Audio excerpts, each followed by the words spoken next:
Marketing Director Kathy Ewing is suing her ex-husband, student John Arbaugh, for the cost of their son's karate lessons. John says the lessons were Kathy's idea. Miss Ewing, the defendant is your former husband. You have a child together, and according to your complaint, you and your former husband had agreed that your son would take karate lessons. You signed the contract. He agreed to pay for half the lessons. So far, is that correct, sir?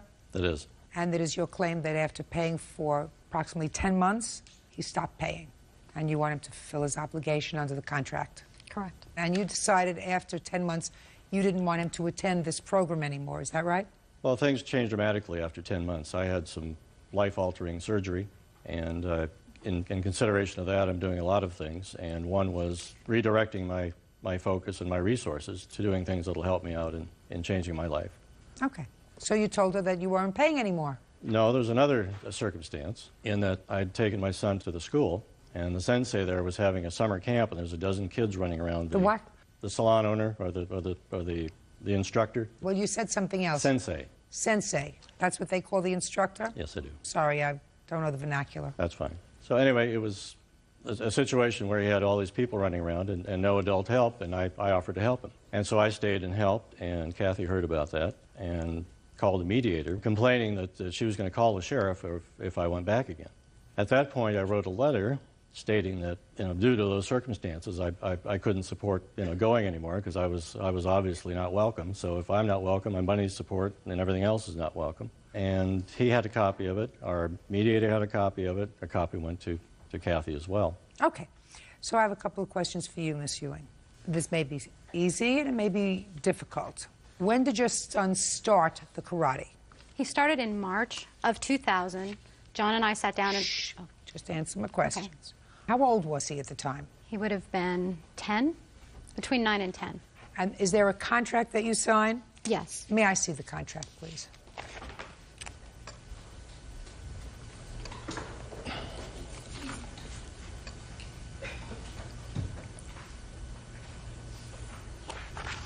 Okay.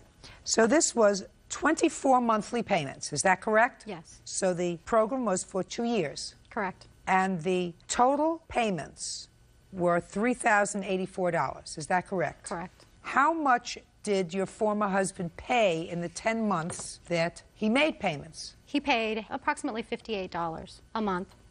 In October of that year, my son had been excelling in the program, and we sat down and discussed his moving into an advanced black belt program. At that time, we agreed to move him into a new program, so this program stayed in place, plus I signed a contract for an additional 24 months for the charges for the extra program.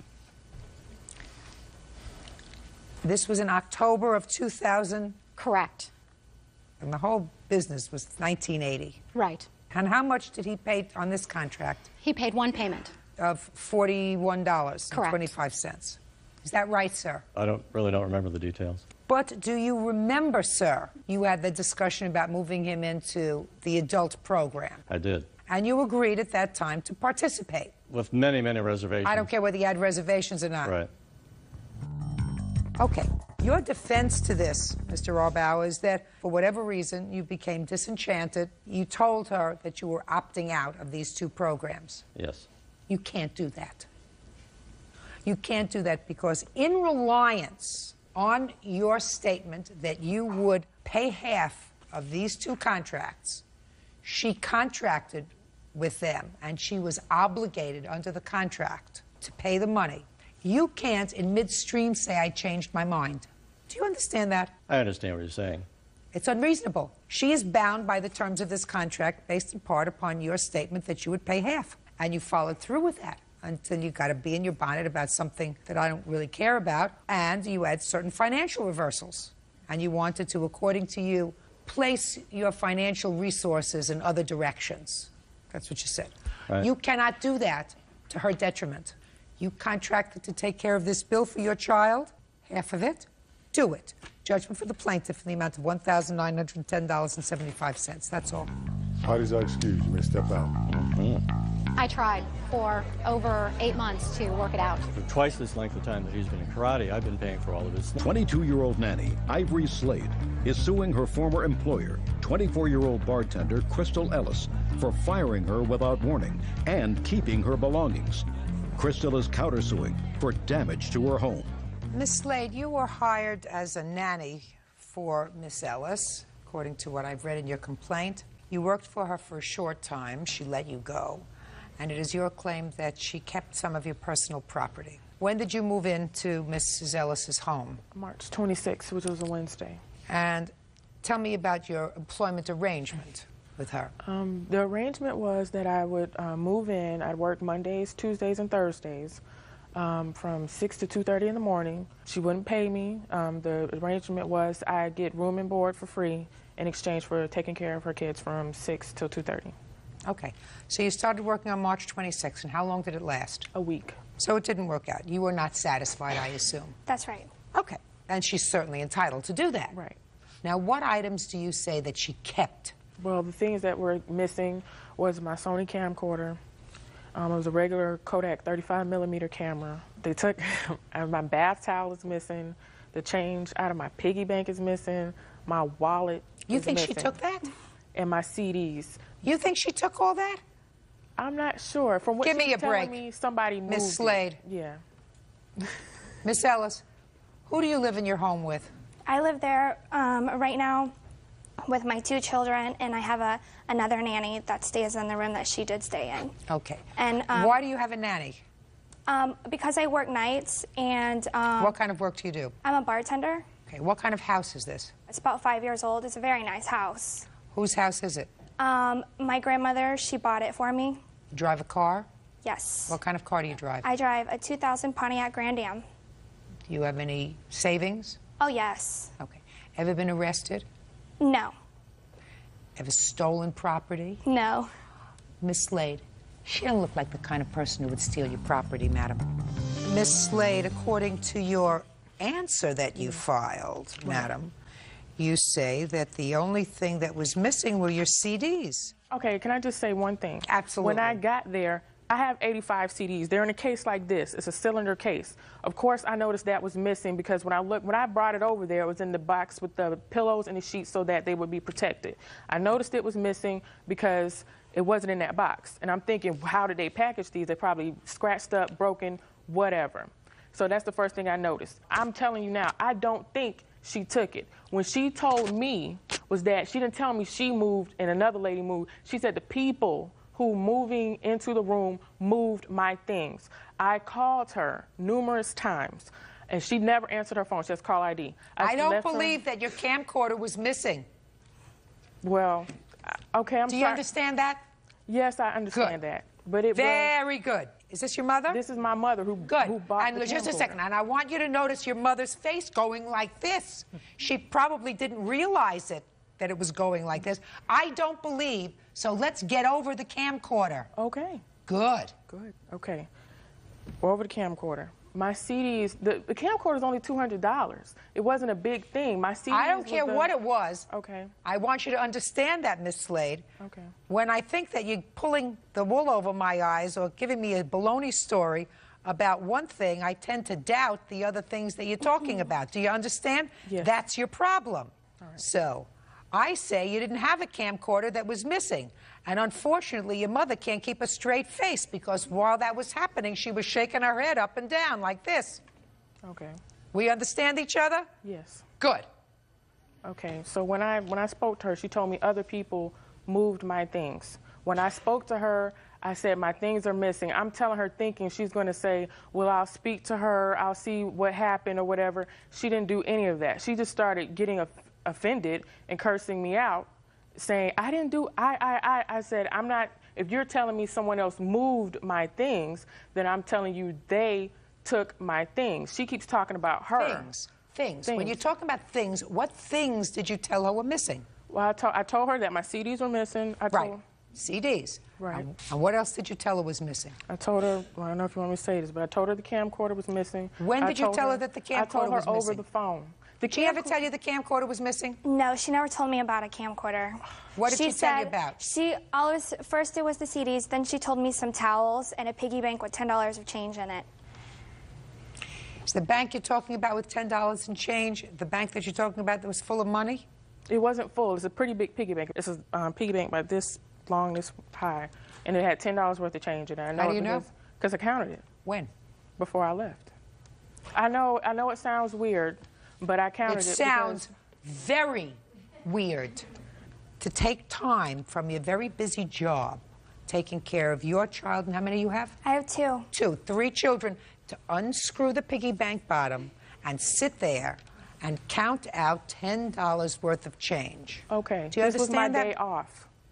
When I left, it was my day off. I was going to take it with me to get it changed into dollars. So why didn't you? Because when I was running late already, I knew when my appointment, I had things to do that day. That's why I was leaving. And I know by the time I finished everything I was going to do, it wasn't going to be enough time. Then what I was initially going to do. So you put all the change back into the piggy bank?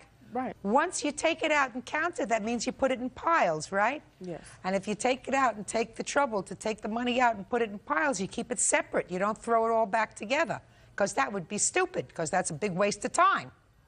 So if you take it out, you put the quarters in one place, and then you say, even if I'm not going to take it today, I'll wrap this up, and this is $6 in quarters, this is $4 in nickels, wrap it up in something, in a sock, in a handkerchief, in a paper towel, and put it away.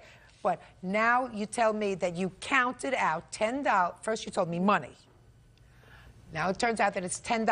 Ask you, how do you know it's $10? Because I counted it. When did you count it? I counted it before I was leaving on my, do you understand what I'm saying to you, Yes, Ms. Slade? I understand what you're saying. What I'm saying to you is, you didn't pay attention to what I said 5 minutes ago, which is, if you lie to me once, I don't believe the rest of what you tell me. What I'm trying to tell you is I'm not lying to you. Miss Ellis, this is what I want you to do, madam. The same people live with you now that were living with you before? Yes. One lady. One lady? Yes. This is what I want you to do. Does that lady have anything that plays CDs? No. She owns nothing but clothes. I had to furnish her room for her. When she came to you, she had nothing but clothes? Nothing but clothes. Not even a car. I transported her where she needed to go. And do you have access to her room? Yes, I do. Did anybody else come back within the next few days to visit with her? No, I don't allow anybody in my home. Okay. Did you see, then, the next few days, a case of CDs? No. I've never seen her CDs. Miss Slade, I don't know where your CDs are. Can't help you. Case is dismissed. That's all.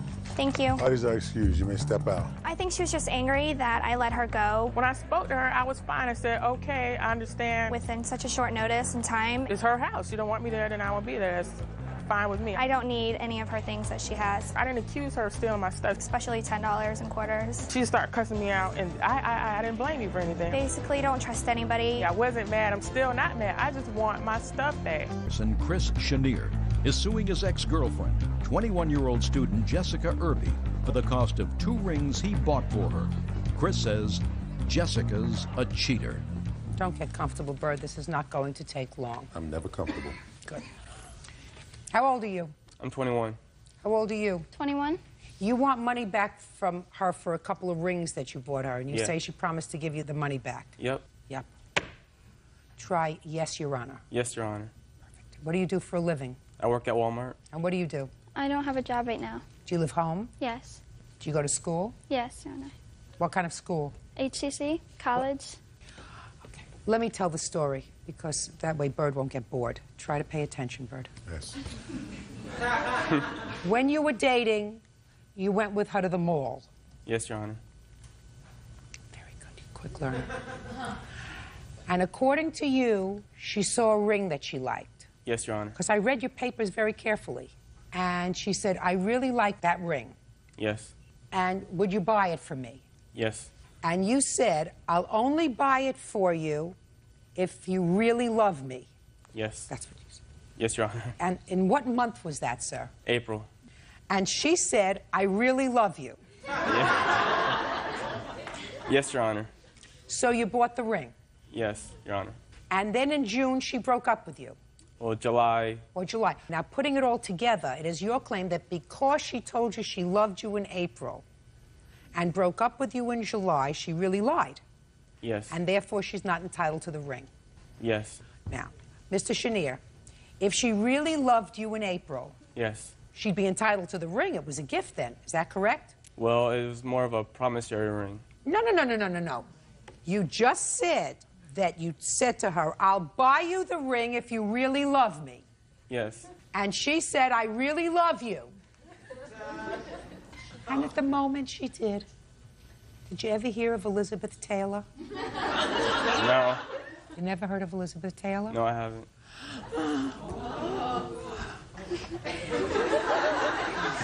How about Eminem? Did you ever hear of Eminem? Yes.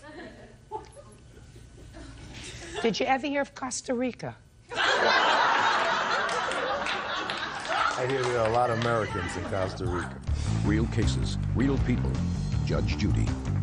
21-year-old stock person Chris Chenier is suing his ex-girlfriend, 21-year-old student Jessica Irby, for the cost of 2 rings he bought for her. Mr. Chenier, you have to get over it, sir. She loved you in April. She didn't love you in July. You bought her the rings. She doesn't love you anymore. Put a period. Get over it. Goodbye. Have a happy life. Parties are excused. You may step out. Now I know never to trust Jessica anymore. I said I loved him, but I never once said I'd pay him for the ring back. She cheated on me before I bought her the ring and after I bought her the ring. I never cheated on him like he's trying to say I did. She used me. Feelings change, things happen. I'm just not going to be friends with her anymore.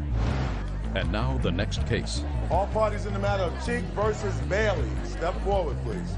19-year-old student Kevin Cheek is suing his ex-roommate, 21-year-old bank representative Blake Bailey, for the return of rent. Kevin says they were evicted after only 2 weeks. Mr. Cheek, according to what I read, you rented a room from the defendant in his condo or apartment. Yes. You rented it in May of this year. Is that correct? Yes. You gave him $600? Yes. That was your monthly rent for the room. Yes. You moved in May 2nd, 2003. Yes. According to your complaint, something happened with the landlord of the whole place, not this young man. And they told everybody that they had to be out by the end of May. So you decided to leave May 19th. And you want him to give you all your money back. Yes. Why do you think you're entitled to any money back? Because I paid him $600 That when I said. moved in. Yes, and I wasn't informed. There's a few things I wasn't informed about when I moved in, such as the drug dealing going around the house. There was always people coming in and out, nonstop, and it was just always a problem around me, and I'm not into that. I don't do that, and I don't know, the landlord can actually add to that. He knows a little about that. The landlord of it... Nope.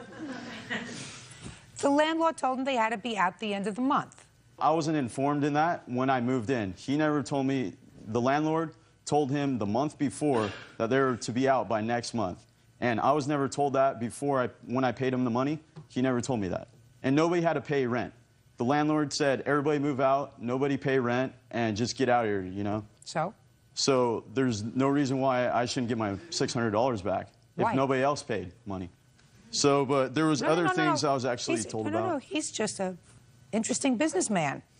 You wouldn't rent from the landlord. You rented from him. You paid $600 a month for your room for the entire month of May. You didn't like what was going on. You said there was drug deal, whatever was going on in the house. It started right as soon as you moved in. Yes. Correct?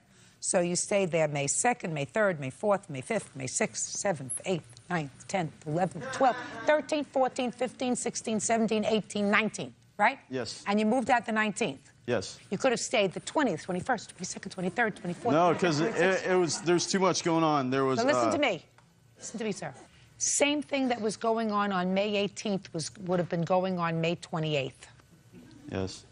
You paid $600. Is it your complaint that he didn't pay any money, so why should you have to pay? Yeah, I think it's totally he should pay, you know. It's money that wasn't given to the landlord. Landlord never you received gave it to any. your landlord. That's your landlord. He's not your landlord.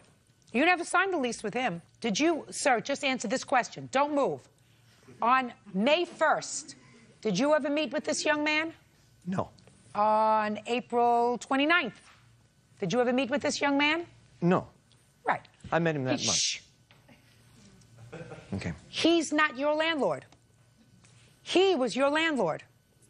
Your contract was with him. You paid him the $600. You could have stayed there the whole month. But I chose not to because I didn't want to. Here we go. Listen, did you ever hear of the expression, Mr. Cheek, due diligence?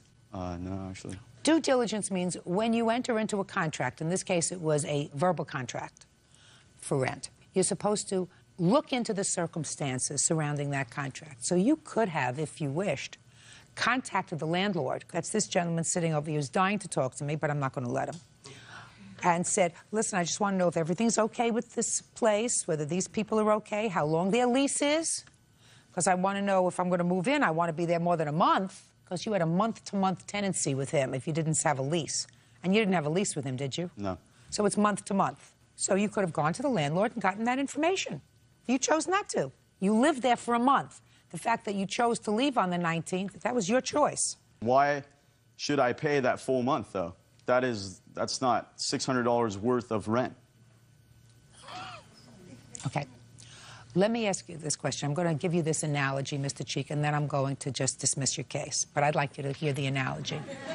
Let's say you go into a delicatessen and you order a hot pastrami sandwich on rye, which costs $9.95 because of inflation. And you get the sandwich, and it's a very, very fat sandwich. And all you can eat is half. And the bill comes, and they give you a bill for $9.95. And you say, I'm not going to pay you $9.95 for the sandwich because I only ate half. I'm only going to pay you $4.50. The owner of the delicatessen says, listen, that's your problem. You could have eaten the whole sandwich. It's not my fault you sent the rest of it back. You chose only to eat half. You chose to leave on the 19th of May, Mr. Cheek. You had a choice. Your choice was to eat the whole pastrami sandwich or just half of it. Do you understand? Yes. Your case is dismissed. Goodbye. Have a happy life. I don't think it was fair. I thought it turned out how it should. I had my door broken down. I had no security in my room. He was the one that was out getting drunk with the guy. Her legal assistant, Long Giong, is suing her former friend, landscaper Patrick Wilson, for the cost to paint her car bumper. Lon says the car was egged while in his care. Ms. Jiang, the defendant is your boyfriend's friend? Yes, ma'am. And it is your claim that he borrowed your car during a week's time that you were going to be out of town, and that while the car was in his possession, it got egged. And because that substance is so caustic, it ate away the paint on the car, and you have to have your car painted. Yes, Your Honor. Mr. Wilson does not deny that the car was egged. He does not deny that it was egged while it was in his possession, although you didn't see it happen, right? Correct. He says that he parked it in the same place that you parked it at, and that it's not his fault. You should have had insurance to cover it, right? Yes. But there's another wrinkle in this case.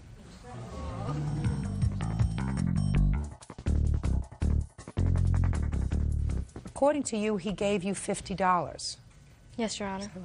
There's your problem, Mr. Wilson.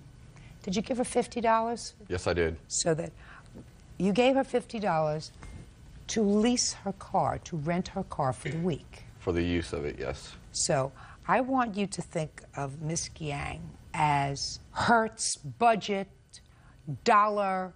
She's a rent-a-car. Okay. If I left anybody out. Avis, I mean, I want to be ecumenical. Dollar, whatever. She is a rent-a-car. Okay. Have you ever rented a car? Yes. And when you rent a car, you either decline insurance or you pay for insurance. Yes. If you pay for insurance, that means pay a little extra. That means anything that happens to the car while it's in your possession is covered. Right. If you decline insurance, who's responsible if something happens to that car? I am. Right. Now, if you merely borrowed her car, there would have to be a demonstration that something happened to her car as a result of negligence. Your negligence. But you didn't borrow her car. You rented it. You got to pay for the damage. It's your fault. Okay. Can I see the damage to the car, please? I'm glad he understood. I'm glad Mr. Wilson understood. Who are you? I'm Patrick's friend, Tracy. I'm a witness. A witness to what? I helped clean the car basically the day we think it happened. I showed up to his house that evening right after he got off of work, just went over there after I got off of work, and he was pretty much in the process of getting ready to go clean the car. Was it egged on the back of the car? Is that where it was egged? Yes. Pretty much on the back? Yes. Pretty much just on the bumper, is that right? I did not see. Well, it looks to me like the damage is on the bumper. It's on the bumper. It's on the bumper. And how much is it going to take to fix this bumper, to repaint the bumper? I have 2 estimates. Can I see it, please? Is this a new car? Yes, ma'am. Looks pretty new to me. $50 is a good deal. Should have cleaned it really, really thoroughly. Rear bumper, $1,094. Mr. Wilson, it's your nickel, sir. Okay. Judgment for the plaintiff, that's all. Isaac, excuse, you may step out. Although it was egged at our residence, I didn't feel like it was my fault. I believe Judge Judy did the right thing. It was clearly his responsibility to clean the egg off my car, and it wasn't cleaned. I didn't believe it was my responsibility because I didn't egg the car, so I didn't feel like I needed to pay for the damage that was done to the car. His attitude was, I didn't do anything wrong. That's your fault. You know, that's your problem. You need to clean it. I'm still friends with everybody. I don't have any problems or any hard feelings toward anybody. I'm just glad Judge Judy saw what I saw and that he was responsible. Auto parts buyer Catherine Jurgens is suing hair salon manager Patricia Massey, stylist Zena Kanuna, and receptionist Kelly Bauer. Catherine says the blonde highlight she asked for turned out purple. Now, this is case number 118 on the calendar in the matter of Jurgens versus Mirror Salon. Parties have been sworn in, Judge. You may be seated, sir. Have a seat, please. Who's the owner of Mirror Salon? She's not present. Well, who's going to be speaking for I'm this the group? manager. My name is Patricia Massey. Good. Why don't you, the two of you, have a seat? Ms. Jurgens, you went to the salon, this Mirror Salon, to have your hair cut and colored. Yes.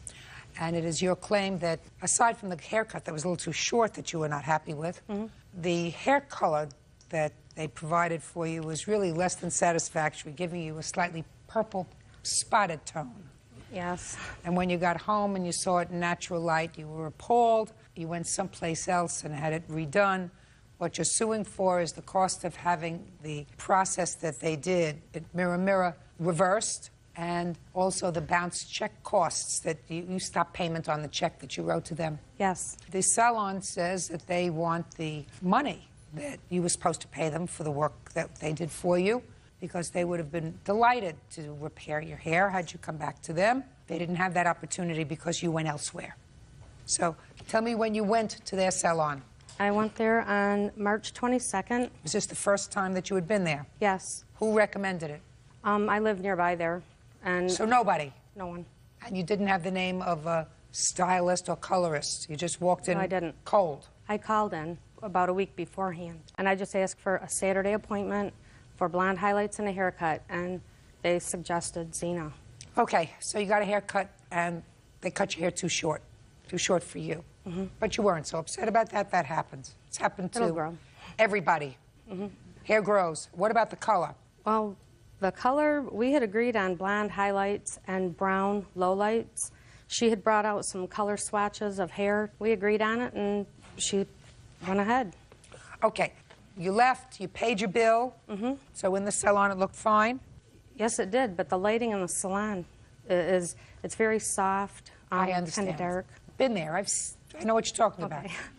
All right. Now, do you have pictures to show me of what it looked like in natural light? Yes, I do. I'd like to see it.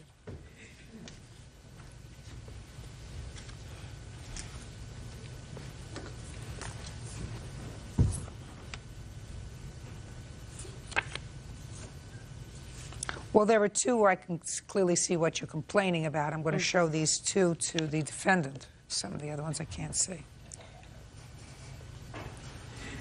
What you're complaining about are those purplish spots. Who is Zena? Step up, please. Can you explain that to me, Zena? Well, when I see the highlights. Right. And I also see some purple there that would be distressing. What's that from? Well, when she had first walked in, she had 4 different colors in her hair. And I told her step by step what I was going to do. And we had talked about the haircut, and she loved it. Her hair was uneven, and... Zena, don't try to confuse me. I'm not talking to you about the cut. I've already said to her, your hair was too short. It's longer now. It's fine. Sure, keep your hair a little shorter anyway. It makes you look younger. What I'm talking about is the purple in her hair. She didn't come into your salon with purple in her hair. So explain to me how she ended up with purple in her hair. It was not a purple in her hair. That's purple. This was under the light, so it shows like a burgundy brown.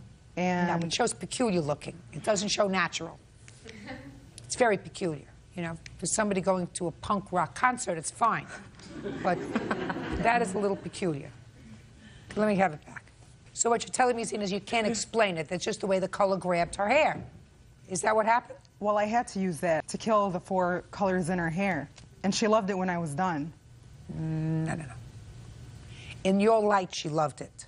You know, I've seen teenagers with this in their hair, but not grown-ups. They don't wear it. All right, not awful. I mean, you didn't have spots. And you said in your complaint you had spots. I thought it would look like a leopard, you know, with spots. Oh, no. These were streaks of color that had purplish, reddish tints. It's the way the color grabbed your hair, right? Okay. Other than that, it looks fine. Other than that, you got nice highlights. I think she did a nice job on the highlights. It's just where the red grabbed your hair. Correct. The blonde was fine. So why didn't you go back to them? I contacted the salon after I got home and saw it in the natural light, and Zena got on the phone, and she kept saying, well, no, it looks good on you. You liked it when you left. And I said, no, in a natural light, it looks like red grape juice is in my hair. And I said, I have got to get this fixed. I have to go to work on Monday. I can't go to work with my hair like this. So what did Zena say? Well, we went back and forth for a few minutes, and then she said, I'm booked. The soonest I can take you would be Tuesday afternoon. Is that correct? Yes. Okay, so what did you do? I was very upset. I needed something done. I called a salon that was open on a Sunday, asked if there was anyone there that could do corrective color. So? She okayed it that day, and Zena, listen to me. The blonde highlights, dear, look fine. The purple does not look fine. Your customer called and said, when I got out into the natural light, which is where most people see me, it looks funny. I can't go to work on Monday morning like this. And you acknowledged that you said to her, there's nothing I can do. I'm booked. If somebody calls really upset, maybe you take an extra half hour, or you have somebody else take one of your clients, or you say, come in and I'll have somebody else take care of you in order to accommodate a customer. I'll hear you. She didn't have the initial conversation with the plaintiff in the beginning. Kelly. So fine. When you're Kelly, step up. Judge Judy continues in a moment. It's easy. Your customer was blown off. She wasn't blown off. Yes, she was. She was blown off by Kelly. Real cases, real people. Judge Judy.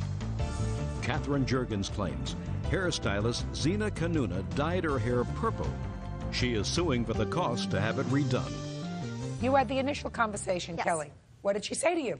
She called and she said she would like to come in. Her daughter said her hair looked purple when she got home, so she'd like to come in and get her hair recolored. And I said I'd have to talk to Zena and see if she could squeeze her in. So by the time I talked to Zena, it was probably around 4:30. We closed at 6. That I got a chance to talk What to time her has she again. called you, Kelly?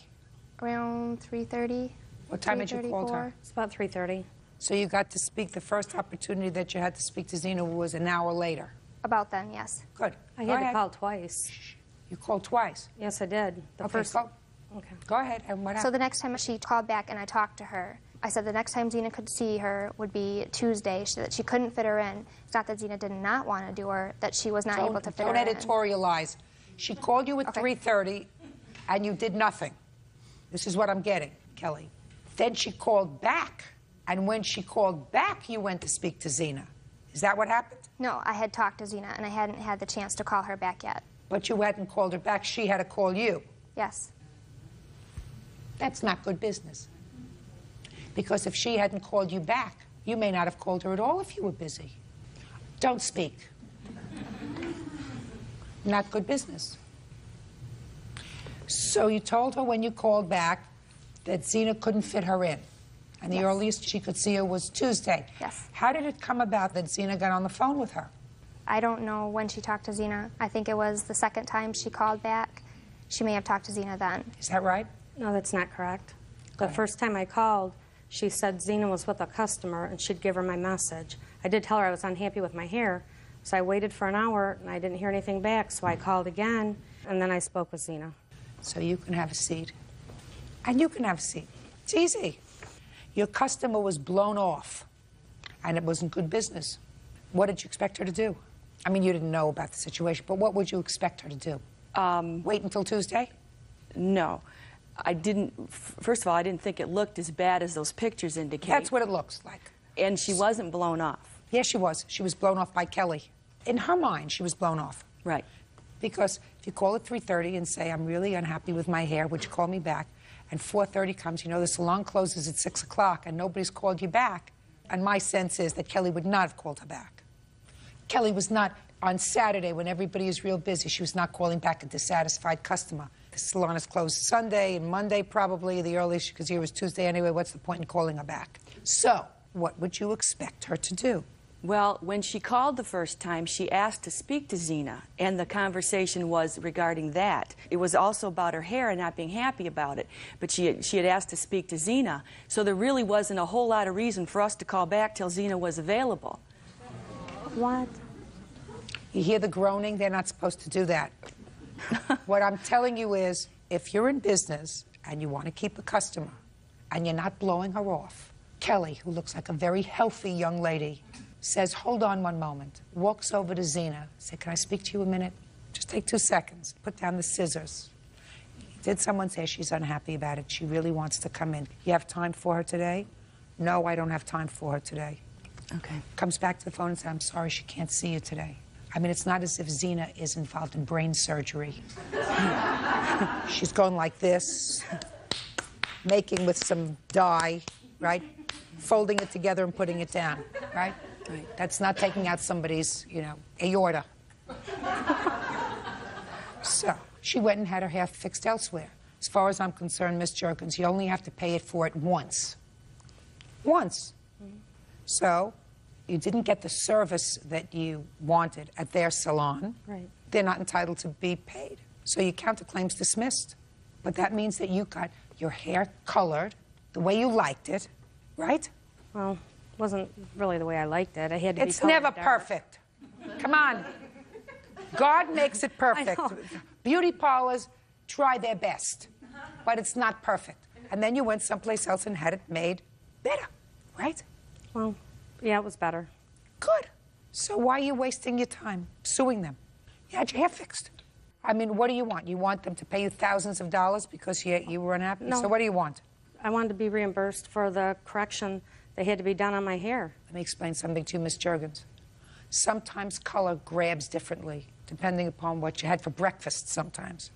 Even what you eat can affect how color grabs your hair. Your hormones that day can determine how color grabs your hair. How much sun you have on a particular spot in your hair can determine how color grabs your hair. It's an imperfect thing.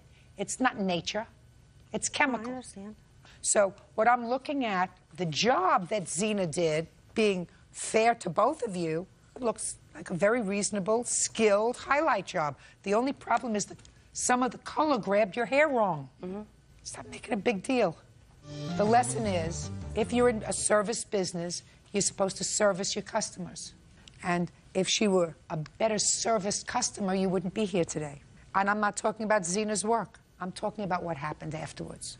It's a good lesson for people in a service business. You've got to treat everybody with respect as if you really care, not just getting them into the salon, but keeping them. Fair statement? Fair statement. Good. Go home. You're a very nice lady. That's all. Goodbye. Parties are excused. You may step out. I'm just glad to have it over with. I can see that we made a mistake in not servicing the plaintiff. I thought the outcome was fair. I think the judge was fair. It's not what I wanted, but I thought it was fair. I think that just making sure that we respond to phone calls within a certain amount of time if there are any complaints. We don't get many of them, but if there are any, we'll take care of it right away. And now the next case. All parties in the matter of Ewing versus Arbaugh. Step forward, please. 20-year-old student Cecilia Durazo is suing her former live-in boyfriend, 22-year-old web designer Carlos Shanlate, for a loan for furniture. Carlos is countersuing, claiming Cecilia broke into his apartment and destroyed the furniture in question.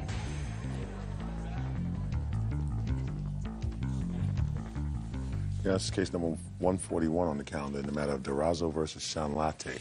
Parties have been sworn in. You may be seated, sir. Have a seat, please. Mr. Razzo, I've read your complaint, and according to what I've read, you were living in Syracuse, New York. Yes, I attend school there. Mr. Charlate was living in New York City. That's correct, ma'am. He was smitten and decided to move from New York City to Syracuse, New York, a decision that he lived to regret. That's correct, ma'am. According to you, he moved there in April of 2002, correct? Yes. And he got an apartment. The apartment had no furniture, and according to your complaint, you loaned him money to buy furniture so that he'd have a couch to sit on and a bed to sleep on, and he owes you $610. Mr. Charlante said that the furniture was a gift because he relocated to live with you. The money that was advanced was never intended to be a loan. You couldn't stand the fact that he was sleeping on the floor and sitting on a crate, so that you agreed to buy him the furniture. In addition to that, Mr. Charlante says that 4 months later you unceremoniously dumped him, right? That's correct, ma'am. And then broke into his apartment, causing him to have to change the locks. He ultimately went to the police. He lost a day's wages, which he's counterclaiming for. He was also fired from his job because he worked at the school where you were a student, and they made him leave the school, and on and on and on. And aside from everything else, he hated Syracuse. That's correct, Your Honor. So he's counterclaiming. So let's hear about the furniture. Yes, he got an apartment. At the time, he had very little people that were willing to help him, including his parents. Well, because he was moving to be close to you.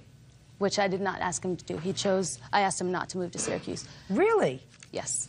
You told him not to move to Syracuse? Yes, several times. Is that right? Actually, what, Your Honor, what she had said was that she didn't think it was a good idea. However, she left the moving up to me.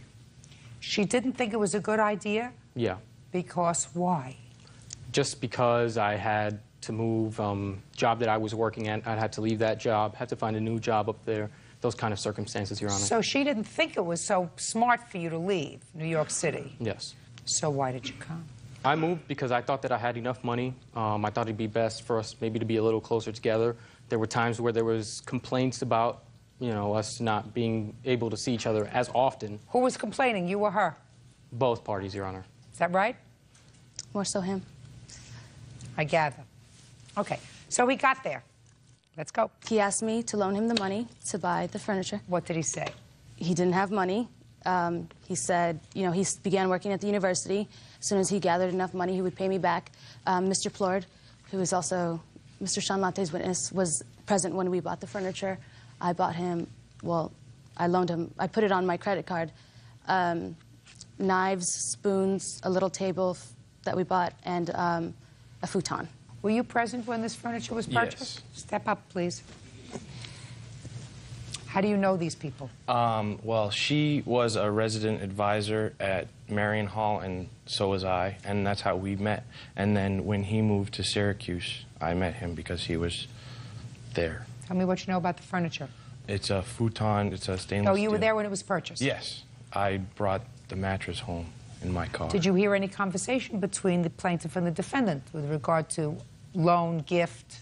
She just put it on her credit card and didn't say much about repayment or anything. You didn't hear any of that? I didn't hear anything like that. Good. You can have a seat. Okay. So you put $610 on your credit card. Is that what you put on the credit card? Yes, we've met several times after we broke up, even for lunch, discussing when payment would be made. So there's been plenty of discussion about the payment of the furniture, and Mr. Plord was also there when Mr. Charlate admitted that he did owe me that money. Okay, fine. Now, sir, you say that she broke into the apartment and she destroyed the furniture. Yes. Is that true? That is true, Your Honor. Is that true? I did not break into his apartment. We had a Did you destroy the furniture? No, I did not destroy. Did you do anything to the furniture? I will tell you how he claims. No. Tell me what you did to the furniture.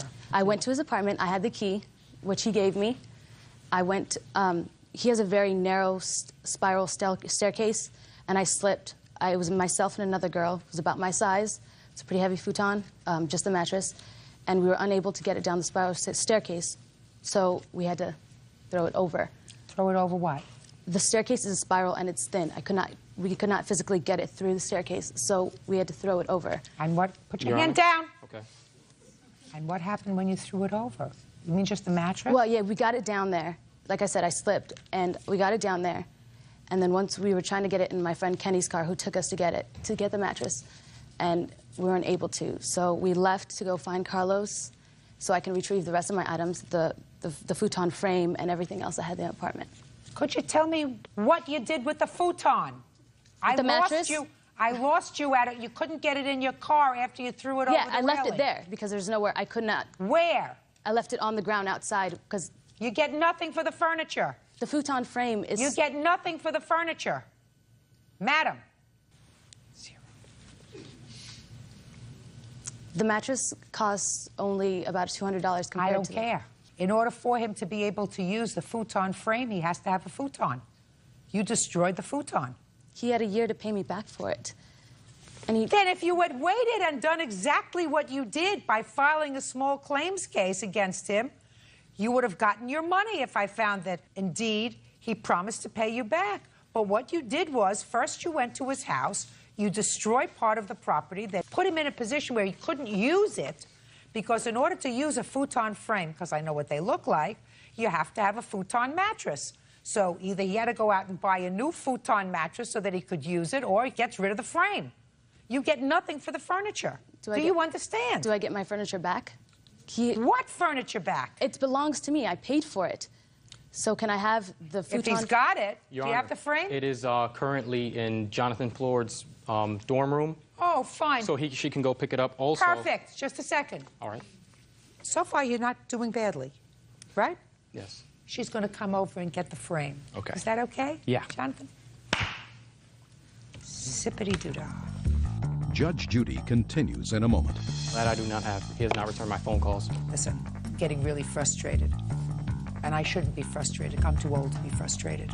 And later today... The change out of my piggy bank is missing. You think she took all that? I'm not sure. From what Give me she's a break. telling me, She don't look like the kind of person who would steal your property, madam. Real cases, real people. Judge Judy. Cecilia Durazo claims ex-boyfriend Carlos Shanlate owes for a loan to buy furniture. Carlos says Cecilia destroyed the furniture in question. Let's get to your counterclaim. So we've just taken care of your claim. Futon frame, back to her, 5 days. Do I get the money for the spoons and table and everything else? No, you don't get the money for the spoons. Now let's move on. She used the key, she acknowledges, to go into your apartment, so you had to change the locks. On what date did she go into your apartment? I believe that was April 26th. It was a Saturday. And when did you leave that apartment? About a week and a half later.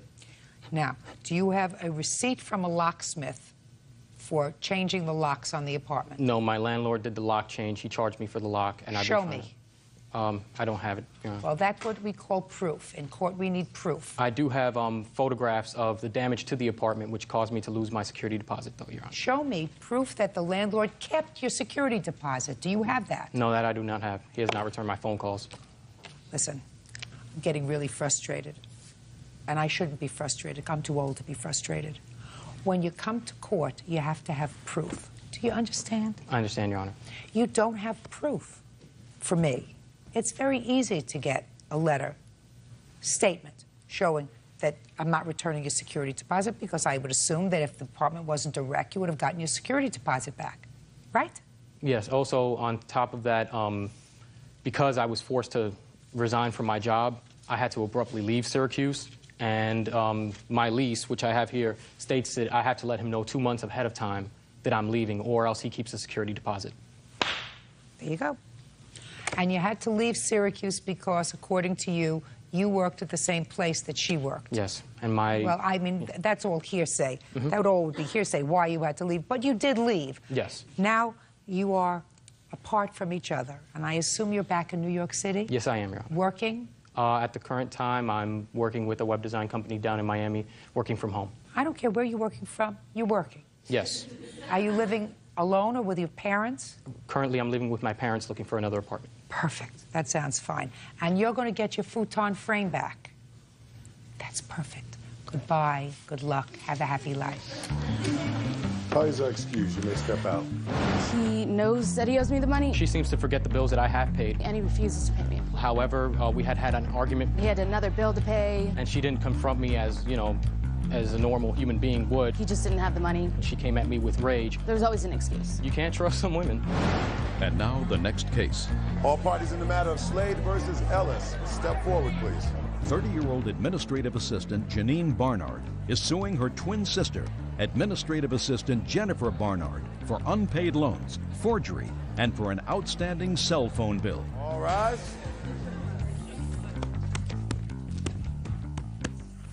Now, this is case number 180 on the calendar in the matter of Barnard versus Barnard. Parties have been sworn in, Judge. You may be seated, sir. Have a seat, please. Twin sisters that don't get along. That's what we have here. Have you always not gotten along? No. When did you stop getting along? Well, when she got back from Puerto Rico. Listen, I don't know when that was. 2 months ago. So prior to 2 months ago, you got along just fine? Yes, Your Honor. Is that right? Yes. How old are you? I'm 30. So for 30 years, you got along? No. No, we didn't get along. We fought before because this has happened in the past before. What's no, your first name? Jennifer. Jennifer. Which one of you came out of the womb first? Me. She did. And your name? Janine. Janine. So Janine is your older sister? Yes. How many minutes? By 12 minutes. Have either of you ever been married? No. What do you do for a living? I'm an administrative assistant. And you? Administrative assistant. Do you work at the same place? No. And you don't live together? No. No, we do This not. is your boyfriend? Yes. What does he do for a living? He's a labor worker. Do you have a boyfriend? Yep. What does he do? He's not working right now. He's injured. What's the nature of his injury? He has a bad knee right now. So you're supporting the household? No, I live at home. She's lying. She's paying his rent. She lives. That's her business. What do you live with? My parents. And you don't? No. You live with a boyfriend? Yes. I've lived on my own for 9 years. Okay. So now we have a little bit of the background. We have twins, the older twin by 12 minutes? Yes. And your kid's sister? That's correct. According to your complaint, you loaned your kid's sister $300 because she was behind in rent. That was... I loaned her $180 for the rent itself. And what was the other money for? Money that I just lent to her for food, for sneakers, for clothing, because... Was it all at one time that you lent her this money? No, it was not at all at one time, no. Over what period of time did you give her this $300? I'd say probably it was a 4-month period. Miss Barnard? Yes. Forget it. Did you give her one large lump sum of money? I gave her $180 so she could move out of her apartment. No, I paid that, and the only person that helped me move was my brother, and it was on his credit card. Just a second. She says she gave you $180. You saying that that's not true? Yes, that's not true. When did you move? I moved in February. Tell me about when your sister asked you for this loan. Well, she was trying to move. She owed back rent, so I lent her the money so she could get the money. Then I rented a U-Haul on the 16th for her so she could move. Just a second. Is this $180 that you gave her in cash, or is that including... It was cash because I didn't know I would have to give a money order to my sister to have her pay me back. Do you have any proof that on or around the 16th of February you took $180 out of a bank or out of a credit card or from an ATM? Yes, yeah. Let me see it. I don't have my bank statement on me. I go to the ATM and withdraw money out. I don't have it on me right this second. But the second is what counts. I understand that. All right. Now I want you to tell me about the other part of your lawsuit, which has to do with a cell phone or a phone bill that you say you had absolutely nothing to do with. Yeah. Back in a few months ago, I went to try to purchase a cell phone, and they said that I owe them $319.27 from a prior.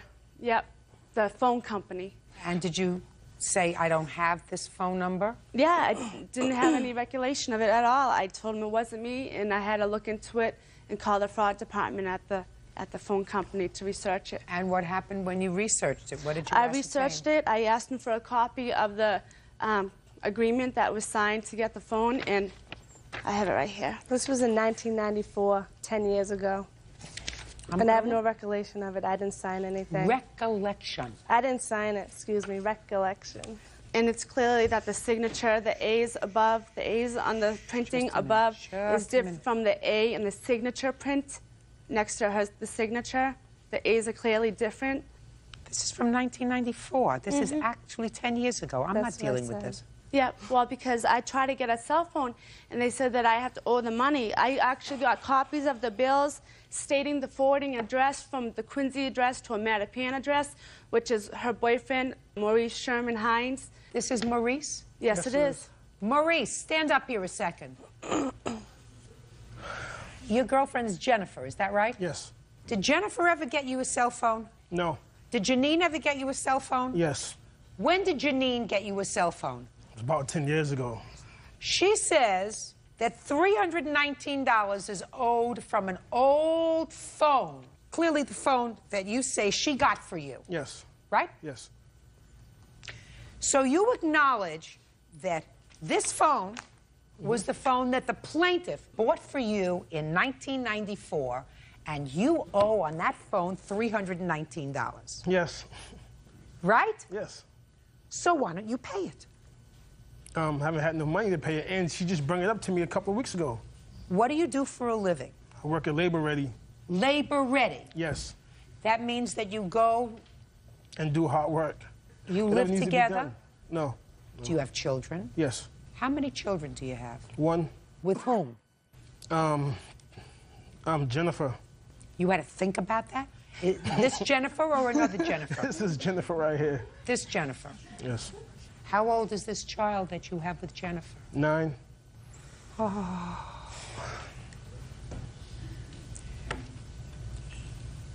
Costa Rica. Do you know that I've heard good things about Costa Rica? That they have a very large American population in Costa Rica. Let's go back for a second. You've been together 10 years. You have a 9-year-old child. Is there any reason why you're not married? Never thought about it. What? Never thought about it. Never thought about it. You have a mother and father, Yes. Jennifer? Mm-hmm. How long have they been married? Still married. Well, not still married. How long is the number? God, like 50 years. 50 years? Maybe 45 years. So that you know about the concept of marriage. Yes. And I don't want to get married right now. Why? I just don't want to. Really? Mm-hmm. That might That's be a big commitment. I'm not... No, well, certainly. I mean... Certainly, just a sec. Bird, please, Bird. Bird, certainly, having a child is more like getting a pet goldfish. That is not a commitment. But getting married certainly is a commitment that one wouldn't want to think about after 9 years of, or 10 years of living together. You have a point.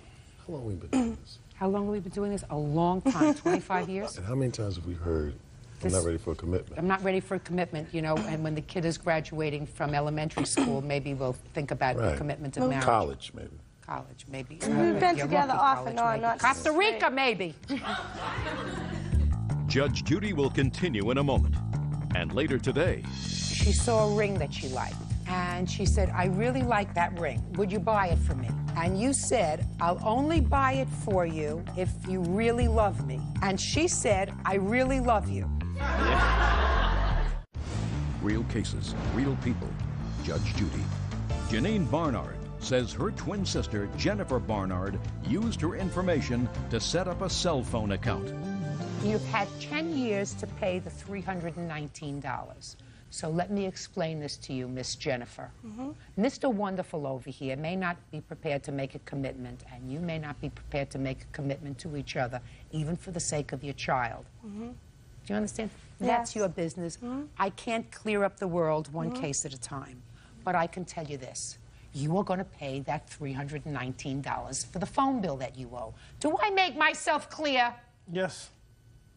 And if you don't want to pay, Jennifer is going to pay it to her on your behalf. And then Jennifer can get the money back from you. We understand each other, sir? Yes, ma'am. That doesn't sound unreasonable, does it? No, not at all. Judgment for the plaintiff in the amount of $319. Get out of here. Parties are excused. You may step out. I agreed with what Judge Judy said. It's bogus. It's 10 years old. He just didn't know that he owed the money, and she could have just asked him out for it. And she brought the phone for me out of the kindness of her heart. Because she's money hungry and she just wants money. So why should I give her money for a present that she gave me? I don't have a future relationship with my sister. And now the next case. All parties in the matter of Chenier versus Irby. Step forward, please. 21-year-old Stockport ultrasound technologist Kathy Cassidy is suing her daughter's former friend. 21-year-old UPS worker Colin Graves for wrecking her BMW. Colin says he was picking up cocaine for Kathy's daughter. All rise.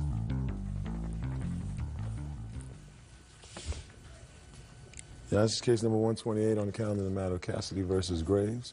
Parties have been sworn in, Judge. You may be seated. Ladies, have seats. You're welcome. Bird, this is another one of those cases of Dumb and Dumber, and Mama gets to pay the bill. Ooh. Which one is your daughter? Erin. That's dumb. Dumber. Miss Cassidy made the mistake of letting her daughter borrow her car. Her daughter went to a party and got blotto drunk. So far correct, Miss Cassidy? Pretty accurate. Somehow or another, Mr. Graves over here, dumber, got the car and wrecked it. Mr. Graves' defense, while he acknowledges that he went over a curb or a building, is that right, sir? You're not exactly sure. Technically. Thereby damaging the car, has a novel defense. So we have agreed on a certain state of facts. Miss Cassidy, the mother, owner of the car, daughter whose name is? Erin Cassidy. Drunk, blotto, laid out. He takes the car. Now we're going to hear his defense. We can't wait. All right. Well, we're at a party at my friend's house, and Erin asked me to go pick up an errand for her. Pick up what? Pick up an errand. Pick up an errand. Yeah. Is that heavy? No. No, it's not. Erin asked you to what? To drive her car to go pick up an errand for her. To go pick up an errand. Could you describe what an errand is, sir? Because Bird and I don't understand what an errand is. Is that bigger than a bread box, smaller than a bread box? What does it do? What does an errand do? It's an illegal substance. An errand is called an illegal substance. No, Bird, that's what I went have you ever heard an illegal substance called an errand? Not in this lifetime. Not in this lifetime. And having been around family courts and the court system for a long time, we would have heard, I mean, we've heard of a lot of things, but we've never heard of an illegal substance called an errand. We're going to start again, Mr. Graves. Okay. You were at a party, and Erin asked you to what? To go pick up some cocaine for her. Okay. Did she give you any money?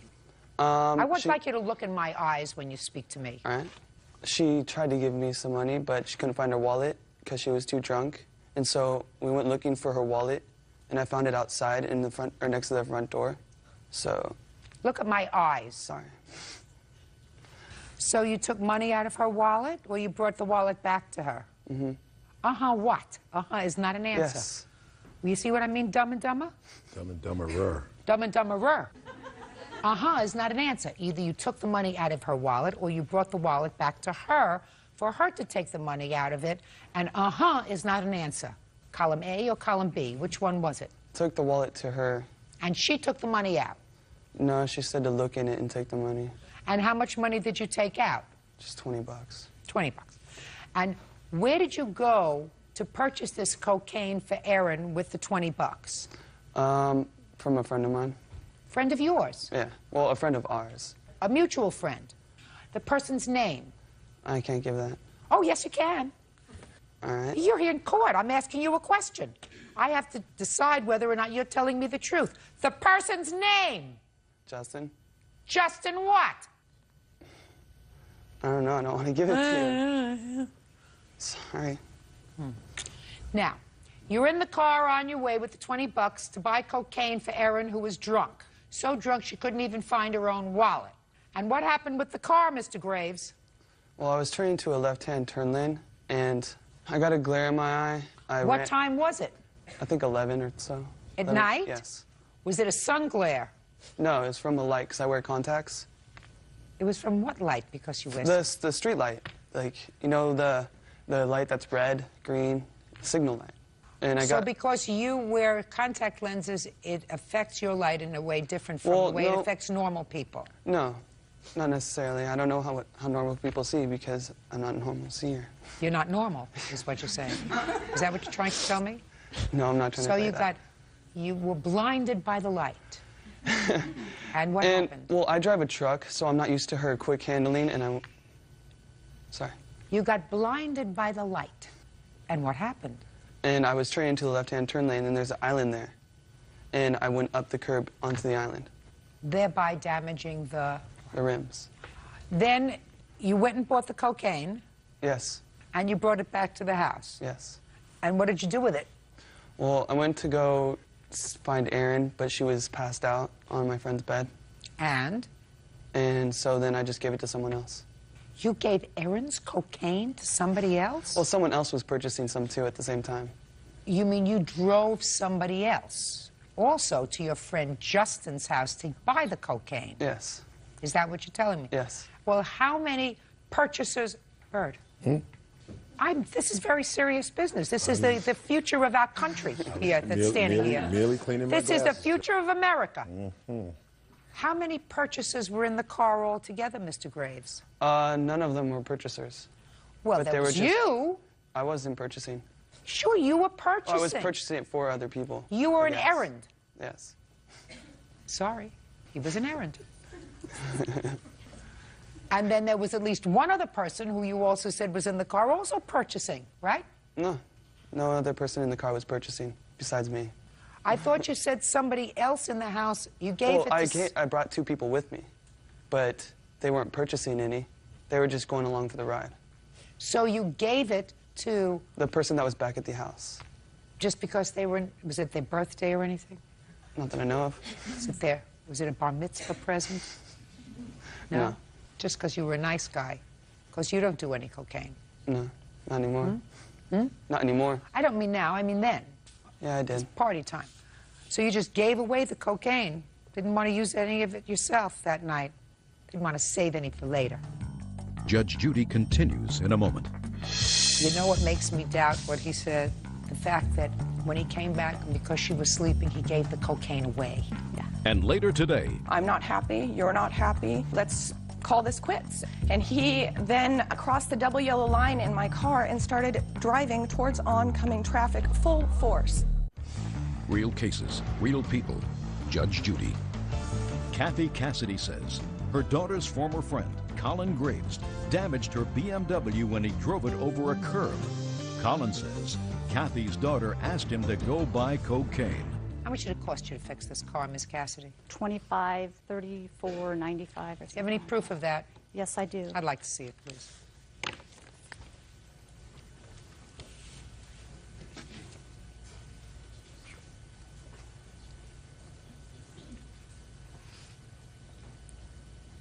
Where's the car now, Miss Cassidy? It's in my possession. Did you give her the car back? Well, she still uses it on occasion, but the story of what happened isn't exactly as... I don't necessarily buy everything that he says. Right. You know what makes me doubt what he said? The fact that when he came back, and because she was sleeping, he gave the cocaine away. Yeah. I tried to wake her up. That's not what I'm sure you talking did. about. That he gave it away because he didn't want to use it himself, you know, even though then he was using cocaine occasionally, he didn't want to use it, so he just Right. gave it to a friend. Right. That's very kind. Do you understand? We're Yeah. not kind. Yeah. Kind. So I'm sure somewhere in the middle of what your daughter told you and what Mr. Future of America told me lies the truth. Yes. It really is irrelevant. Yes. She was irresponsible. Yes, she was. She drove a car and she got drunk. He acknowledges that she was drunk, so that he should not have taken her car, because if she was drunk, she was in no position to give advised consent to him taking the car. That's right. And therefore, he should not have taken it, whether he was doing errand for her Yeah. or not, or doing errand for somebody else, or just being a jerk. He should not have taken the car because she was drunk. And I don't think you have to suffer for that. I just wanted to make sure that you knew that your daughter did the wrong thing by taking your car and putting herself in a position Right. where I she wasn't totally agree. together. And Okay? she agrees. She Good. understands. Absolutely fine. In any event, Mr. Graves was driving the car. Unfortunately for him, he was blinded by whatever light it was. Maybe it was a shooting star. He owes you $25.34. That's $2,534. Judgment for the plaintiff. Thank you very much. Goodbye, and I wish us all luck. Thank you, Your Honor. Parties are excused. You may step out. I did not ask for drugs that night, and I did not tell him to go take my car to do drugs. In fact, he was the one that did the drugs, so. She was coherent at the time when I asked her for her keys. I was never asked. That's not the truth. And Alicia was inside the room with me when I got the keys from her. So that was the first lie. And now the next case. All parties in the matter of Pike versus Pedersen, step forward, please. Landscaper Richard Pike is suing ex-girlfriend, loan consultant Tanya Pedersen, for breaking a lease when he suddenly moved out. Tanya says Richard told her he wanted to be single again. Mr. Pike, the defendant was your girlfriend. According to your complaint, you lived together someplace else, and you've been together for a while, and you came down to San Diego, and took an apartment together, along with a third roommate. Is this the third roommate? Yes, Your Honor, it is. Good. You signed a lease, all three of you, and you moved in February of this year. And according to you, a month later, the defendant moved out. Yes. And you want her to be responsible for her third share of the remainder of the lease, right? That's correct. Plus, you want her to pay for half the amount that you believe she owes on a credit card that's in your name because you used it to pay joint bills. Correct, Your Honor. Ms. Peterson says that you made it unsafe for her to live there and that she doesn't owe you anything on the credit card. She paid as she went. And she says, how dare you sue her for any money when you used her car and her gas and her insurance on the car for almost a year without giving her any money. That's correct. The lease was signed January 1st or starting February 1st? February 5th, I believe it was. How many bedrooms are in the apartment? 2 bedrooms. You were sharing one with Ms. Peterson. Correct. And Joseph had his own bedroom. So how much rent was Joseph paying? $650 a month, I believe it was, and we were paying $670. Are you all still living there, is that right? Joseph and I, yes. You're going to continue to stay there? Yes, Your Honor. You don't want anybody else sharing your room with you, do you? Not at this particular moment, no. Then why are you bothering her about the rent? Because we moved in with an agreement that we had planned all this, and if she had, not wanted to live there, then she shouldn't have moved in the first place. And well, let's go back a second. She moved out on what date? Approximately March 8th. March 5th, Your Honor. And did you pay March's rent? Yes, I did. What about April? Did you give money in April? No, I did not. That's incorrect, Your Honor. She paid me for April rent. Okay. You paid for April rent. See that? How did she give you April's rent? Reluctantly. No, how did she give it to you? In a check, form of a cashier's check made out to the landlord. Now, Ms. Peterson, you want to tell me why you moved out? Yes. On the morning of March 5th, on the way to work, we had been sharing my car, and he was driving me to work. He was venting to me about wanting to be single, about feeling like a... No, I want you to tell me what he said. Okay. He basically said he wanted to be single. And you said why? He said that I was inadequate, pretty much. And Mr. Pike, you remember that conversation? But I didn't tell her she was inadequate. What did you tell her? I told her that, I was frustrated with the way things were going as far as, like, me doing all the cleaning and upkeep on all the things and the bills and worrying about the bills. And wasn't being, I was just being figurative when I said that. I wasn't being literal. Just something I said off the top of my head. That'll teach you. So you told... So on the way, he dropped me off. I let it go. He picked me up from work, and I said, well, I want to finish this conversation. I agree with you. I'm not happy. You're not happy. Let's call this quits. And he said, well, why aren't you happy? I said, there's lots of reasons. And he then crossed the double yellow line in my car and started driving towards oncoming traffic full force. That's incorrect, Your Honor. Go ahead. We're coming towards oncoming traffic, and he peels into a parking lot, slams on the brakes, yelling profanities at me, jumps out of the car, slams the door, walks away. I was standing there shaking, about 5 minutes. So you had a big fight? Yes, and I left, drove away, got my stuff, and left. Okay. Does the fight sound familiar to you? Half of it does. I was stranded out where I was left, and then my roommate came to pick me up. So you remember having this big fight? Right. Mr. Pike, if I find that it's not a good idea for the two of you to live together, which I do, you're not happy with her, she's not happy with you, you're certainly not going to share a room together for the next 10 months. You have to do, or she has to do, what we call mitigating the damages, which means reducing any damages that there might be. So you can do either one of 3 things, Mr. Pike. You can either pay it yourself with Joseph, and the two of you live there together. That's one choice. You can, at this date, find a new roommate to share your room with you, your bigger room. That's your second choice. The third choice is to have Miss Peterson find you a roommate. She might be able to do that. You might not like it. But that would also mitigate your damages. So you want to tell me what's your pleasure? According to the choices, let's see. One from column A, one from B, or is it door C? But there's no room for someone to move in there. When am I have another guy move in there like we're in college, you know? I mean, I'm 30 years old. And she signed a lease. Why did she sign a lease if she didn't want to live there? Because, Mr. Pike, when she signed the lease, it was anticipated by both of you that you would be able to share a room together and live as a couple. We did for a year and a half before that in Seattle. Pay careful attention to me, sir. That didn't work out. And based upon what I heard, it didn't work out by mutual agreement. You weren't happy, and you let her know that. She wasn't happy. Then there was a flare-up, and I find that it is not in the best interest of the community for the two of you to be forced to live together. Therefore, in contract law, you have to do what's necessary to mitigate your damages. She's not moving in with Joseph because he's your friend. You want to stay there with him alone, pay your rent. You want her to find you a roommate? I'll order that she put ads in the newspaper, select somebody. You never can tell, you may get a roommate that looks like her. Go ahead. I'll take choice A on that one. That you and Joseph will stay together. I sort of thought that you would.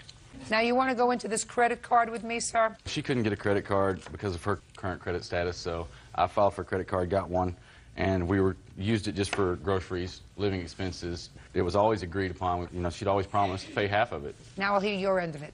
Yes. The whole time that we were together, I used my debit card for food purchases, gas purchases, car purchases, insurance. He was using my car for a year.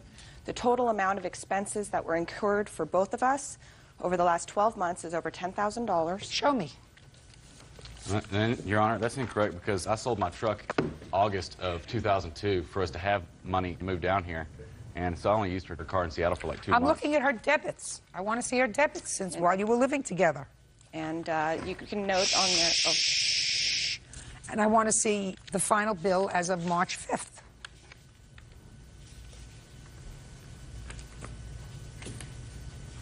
Well, it seems she had a bank balance and she had money that she was taking out pretty regularly. Larger I used item. my debit card as well as the credit card, too. I mean, I Show had me. a debit card as well. Show me. I didn't bring my own, brought the credit card statements with me. Well, did you work? Yes, Your Honor. Did she work? Yes, when we moved down here, neither one of us were working, and we were using the credit card to live on. Can I? That's inaccurate. Well, she's got some items here where she went grocery shopping and used her debit card, sir. If she went shopping for food and she spent $42 for food, and then you went the next time and used your credit card, do you expect any judge to sit there and figure out the difference and who owes who what? That's what happens when you live together. We do not have a court system in place for people who almost have a commitment to each other. It just doesn't work that way, Mr. Pike. Get over it.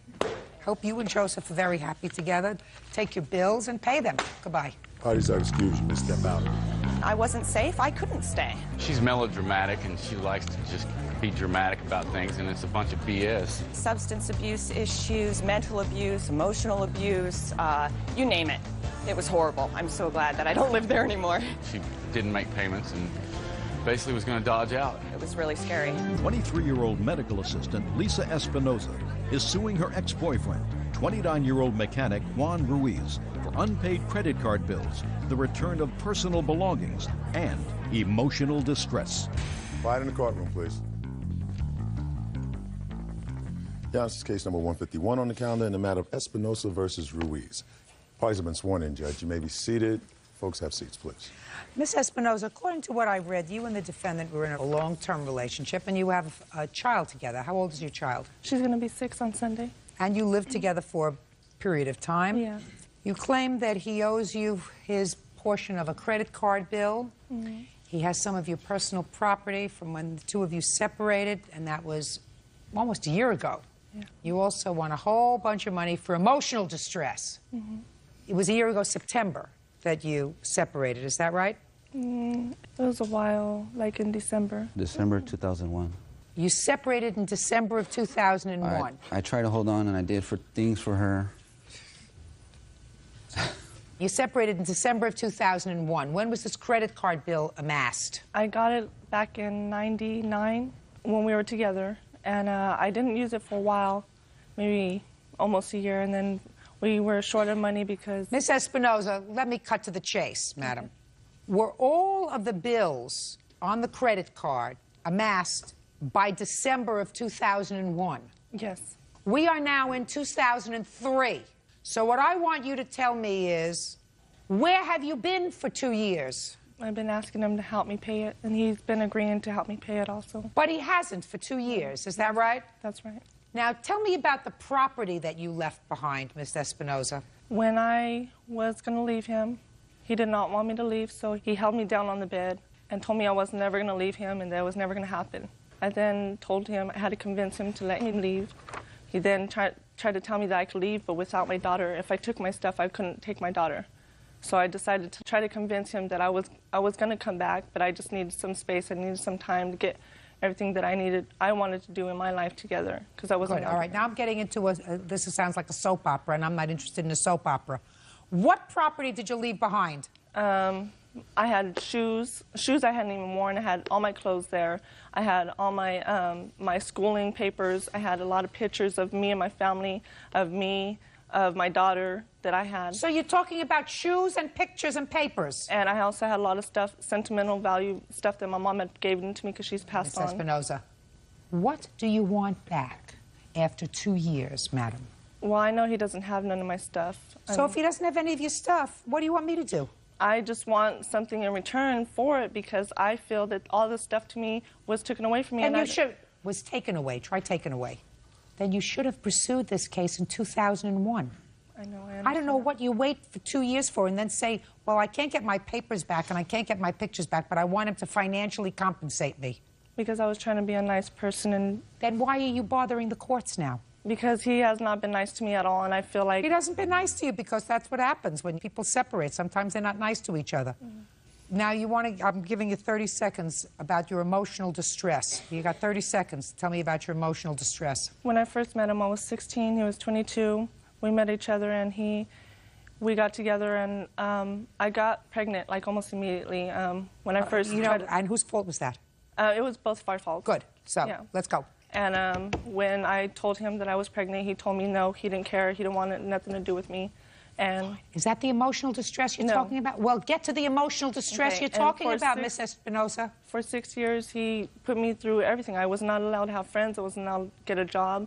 I wasn't allowed to basically walk out of the house unless I asked him for permission. So, how do you think the courts compensate one for that? I've just been through so much. I haven't been able to do nothing. So, whose fault is that? It's my fault. That's good. Perfect. That's taken care of. It's your fault. It's your fault because just as you walked in the door, you walk out of the door. Exactly. That's why I'm here right now. Because I don't want to let him get away with this. He's gotten away with a lot of things. Miss Espinoza, I don't know what you're fabricating in your mind. What do you mean, let him get away with what? With taking my property and not being able to pay for it. I didn't take nothing of his. Listen to me.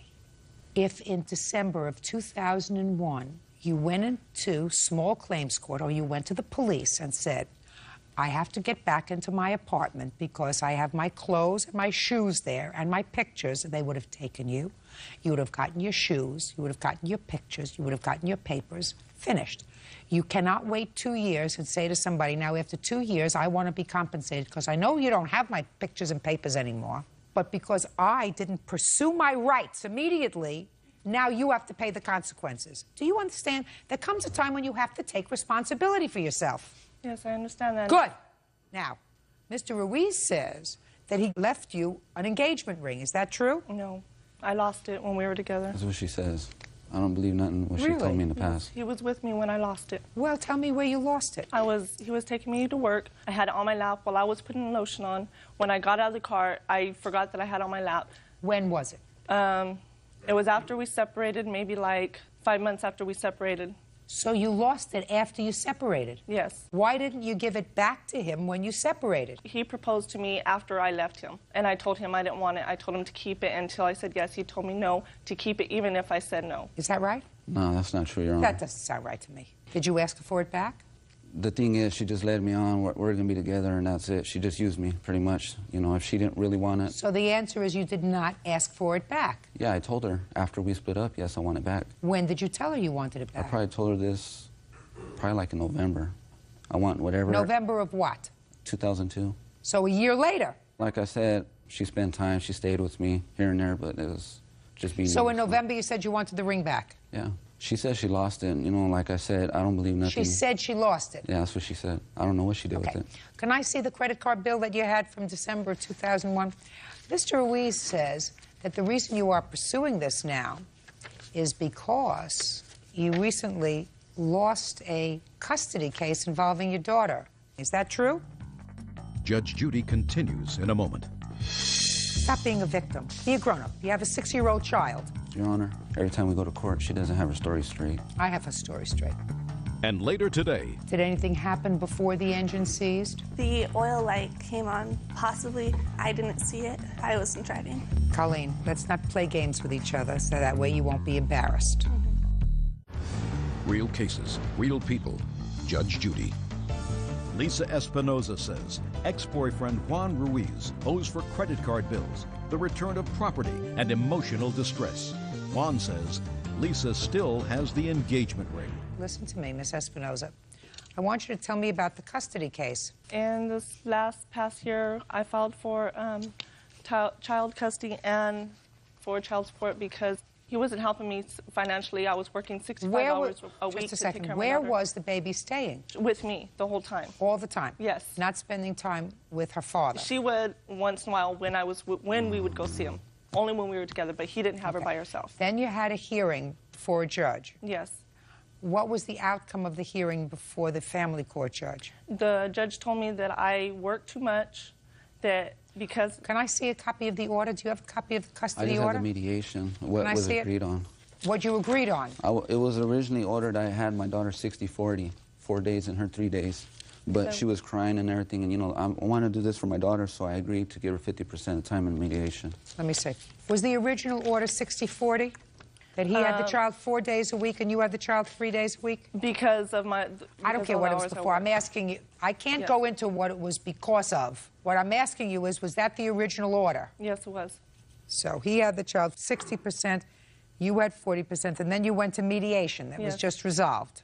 And the parties shared joint legal and physical custody. So now you each have the child 50% of the Yes. time. Is that what you wanted? No, that's not what I wanted. Well, that's why Mr. Ruiz says that you're pursuing these matters after No. 2 years. The reason why I'm pursuing this case is because the judge told me that we weren't married, so I wasn't able to get none of my belongings back. I'm not interested in your belongings. Do you understand?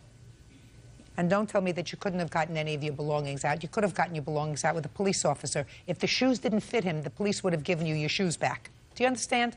Your Honor. And if you had personal papers, the police would have given you your personal papers back if you went back into the house. You chose not to do that 2 years ago. No, because I didn't want my daughter seeing the cops doing nothing to him. There's plenty of times that the cops that came to the house when Madam, he thrown me around. Listen to me very carefully. I don't believe what you're saying to me, because from December 2001, when you say you left, up until 2002 in November, according to both of you, you did sort of see each other off and on. And that's why I left him for so sure. that you could have gotten your shoes and your personal papers. You had plenty of time to do that. Stop being a victim. Okay? Be a grown-up. You have a 6-year-old child. Your Honor, she said that she had emotional distress and pain and suffering since 2002. Every time we go to court, she doesn't have her story straight. I have her story straight. Tell me about the ring that you gave her, Mr. Ruiz. Yes. Tell me when you gave it to her. Under what I circumstances? gave it to her on Christmas Eve, I believe, What year? 2001. You said you broke up Christmas 2001. Yeah, we did. So how come you This gave her the was- ring Christmas Eve? Well, I don't know. I was dumb. I was, straight up. Well, what did you say to her when you gave her the ring Christmas Eve 2001? I asked her to marry me. And what did she say to you? She said yes. She goes, right now I need some space because her mom was sick, this and that. Okay, whatever. She said, but she does want to marry me. That's what she told me. What did you use this credit card for? Every time we needed money together, we would just pull it out of the ATM, just money straight out. So you used it for joint bills? Yes. Good. I want you to tell me about the agreement that he made, if any, to pay you back for this. Did he say he was going to pay you back, and when? Yes, he told me all the time. Tell me when he agreed to pay you back. Right when before we'd go get the money out, he would tell me that he was going to pay it off because I was not allowed to work. I was not allowed to get a job, so there was no way for me to pay it. I don't believe you. I don't believe you that if you're living together and you have a child, that each time you would go and get money out of an ATM, he would say to you, I am going to pay back this amount because you're not working, because I don't want you to work, and I'm working, so each time we go, I'm going to pay you back. Yes, he did say this. I don't believe you, Ms. Espinosa. I'm telling the truth. I know I was right there, and that's what he was. I don't believe you. In any event, I suggest you go find the engagement ring and sell it. Maybe that'll help pay off the bill. Listen to me, madam. You have to put a period. Just because one lawsuit didn't turn out the way you wanted it to 2 years later. I don't buy it, Ms. Espinosa. I'm sorry. Your case is dismissed. That's all. Parties are excused. You may step out. He's just very controlling. He's very manipulating. I'm happy. For 6 years, I was 16. I didn't know what I was doing. All I gotta do is tell the truth, and this is what happens. He started throwing me around. He slammed my leg in the door. You know, I pushed her around before, but I never hit her or nothing like that. Socked me. I hope he gets what he deserves. I just hope she leaves me alone and go on with her way, and that's it. And now the next case. All parties in the matter of Pappas versus Aldern. Step forward, please. Mortgage broker Corliss Pappas is suing her daughter's former friend, 19-year-old student Kelly Aldern, for the cost of a new car engine. Corliss says Kelly drove the car with the oil light on. Ms. Pappas, you are the owner of an automobile. I assume this is your daughter. Correct. Your daughter goes to college? Mm-hmm. And she, without asking your permission, loaned your car to the defendant and this young lady for the purposes of making a trip, a long trip, 700 miles. Mm-hmm. The car broke down on the way home from the trip, and it is your claim that the defendant should pay for half of the cost for repairing the car. The defendant says that the car broke down and it wasn't her fault. Correct. Okay. You don't know what happened with the car because you weren't there. Is that right? That is true. And your daughter doesn't know what happened with the car because your daughter wasn't there. That would be true. This young lady, who was also in the car, what is your name? Colleen. Colleen sent you a check. Step up, Colleen. Why did you send her $800, Colleen? I wanted to avoid conflict.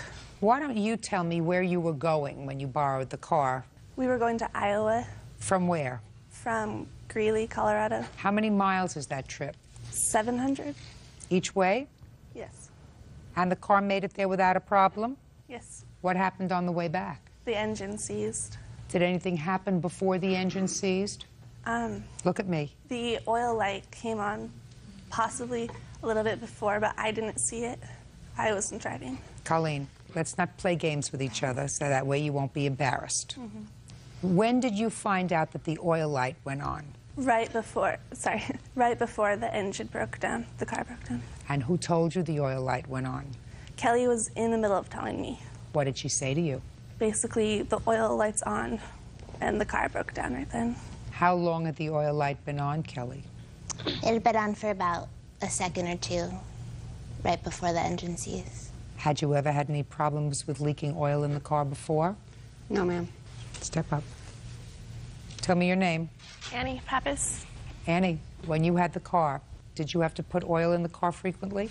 I put oil in, we serviced it in June, right? Correct. And we put oil in it how long before? I'm sorry, I didn't know exactly. My dad always put oil in the car for us, so. How old a car is this? It's 1990. So the car's 13 years old? Yeah, so you do put oil in it. And you have this car at college? Yes, my mom gave it to me. So, Ms. Pappas, what makes you think Ms. Aldern is responsible for half of the damage to the car? Two reasons. First of all, through the talk from these girls at the dorm, the comment was produced saying that they drove for 30 minutes with the oil light on. The second reason is that it's not a seized engine. It was an engine that actually had a rod go clear through the engine. The crankshaft also broke. The entire motor had to be replaced. Well, what makes you think that that's Ms. Aldern's fault? I think if an oil light goes on and you drive or don't stop immediately, one would assume that you're not taking care of the car. What if they were in the middle of a road where they didn't have a gas station? Then pull over to the side and call for help. They ruined the engine. How do I know whether or not the same thing might not have happened to your daughter? She doesn't know one thing from another about changing oil. She said, my dad takes care of that. She does recognize if a light comes on, you stop. According to Kelly, the light went on a few seconds before the engine seized. I don't believe that. I don't. Well, how do I know that? You weren't there. That's true. If your theory of the case is, Ms. Pappas, that the person driving the car, that would be Kelly, was negligent because she did not stop immediately and put oil in the car or call for help, then what is your theory with regard to Colleen being responsible? And you insisted that she give you half. That's a valid point. However, no matter, even if you were in a brand new car and you drove 700 miles, when you stopped to purchase gasoline, you could check on the oil. I just thought people did that. I don't check my oil every time I go into a gas station. What I'm asking you, Ms. Pappas, is why would you think Colleen would be responsible for half of your cost? She wasn't driving. She's a passenger. I thought that she would be responsible because when she took the car from Ann, both girls said that if they broke it, they would buy the car. If any damage was created to the car under any circumstances, oh, well, that's a different story. Did you say that? We did make an agreement when we took the car. Annie said, if you break it, you buy it, and we did agree to that. But we... Just a second. That's a horse of a different color. Now, Kelly, but for the fact that you agreed to take care of any damage to the car while it was in your possession, you would not be responsible. But if you said to Miss Pappas, anything that happens to the car, if we break it, we buy it, that means that you're going to take care of it. Well, we didn't say exactly if anything happens to the car. The understanding was more... Don't tell me what the understanding was. The words. Just the words. Okay, the words, Annie said, you break it, you buy it, and we said, okay. You owe her $800, my dear. You owe her $800. You wouldn't ordinarily. But if she said to you, you break it, you buy it, and you said, okay, you are guaranteeing the return of that car in the same condition that you took it in. Therefore, you owe her $800. Judgment for the plaintiff. That's all. Parties are excused. You may step out. Well, I still feel that we didn't actually break the car. It was really old, and no one could have known what was going to happen to it. It's an interesting... Carpenter Tawny Sowers is suing her former roommate, construction worker Gary Manhart Jr., for the return of her property. Gary says she's had ample time to get her things. Quiet in the courtroom, please. This is case number 170 on the calendar in the matter of Sowers versus Manhart. Parties have been sworn in. You may be seated. Folks have seats. Ms. Sowers, for how long have you known the defendant? Approximately 5 years. In what way do you know him? I had an affair with him at one time 5 years ago. And recently, according to what I read, you moved in with him. At that time, I had left my husband. I lived in my truck for 1 week. I had nowhere else to go, and I asked him if I could rent a room. He agreed to that with a verbal rental agreement, that I pay the electric bill, and that was it. Everything else would be taken care of. Okay. Yeah, and that's not right. I'll get to you in a minute. When did you move in? I moved in approximately August 12, 2002. And how long did you stay? I stayed until October 19th.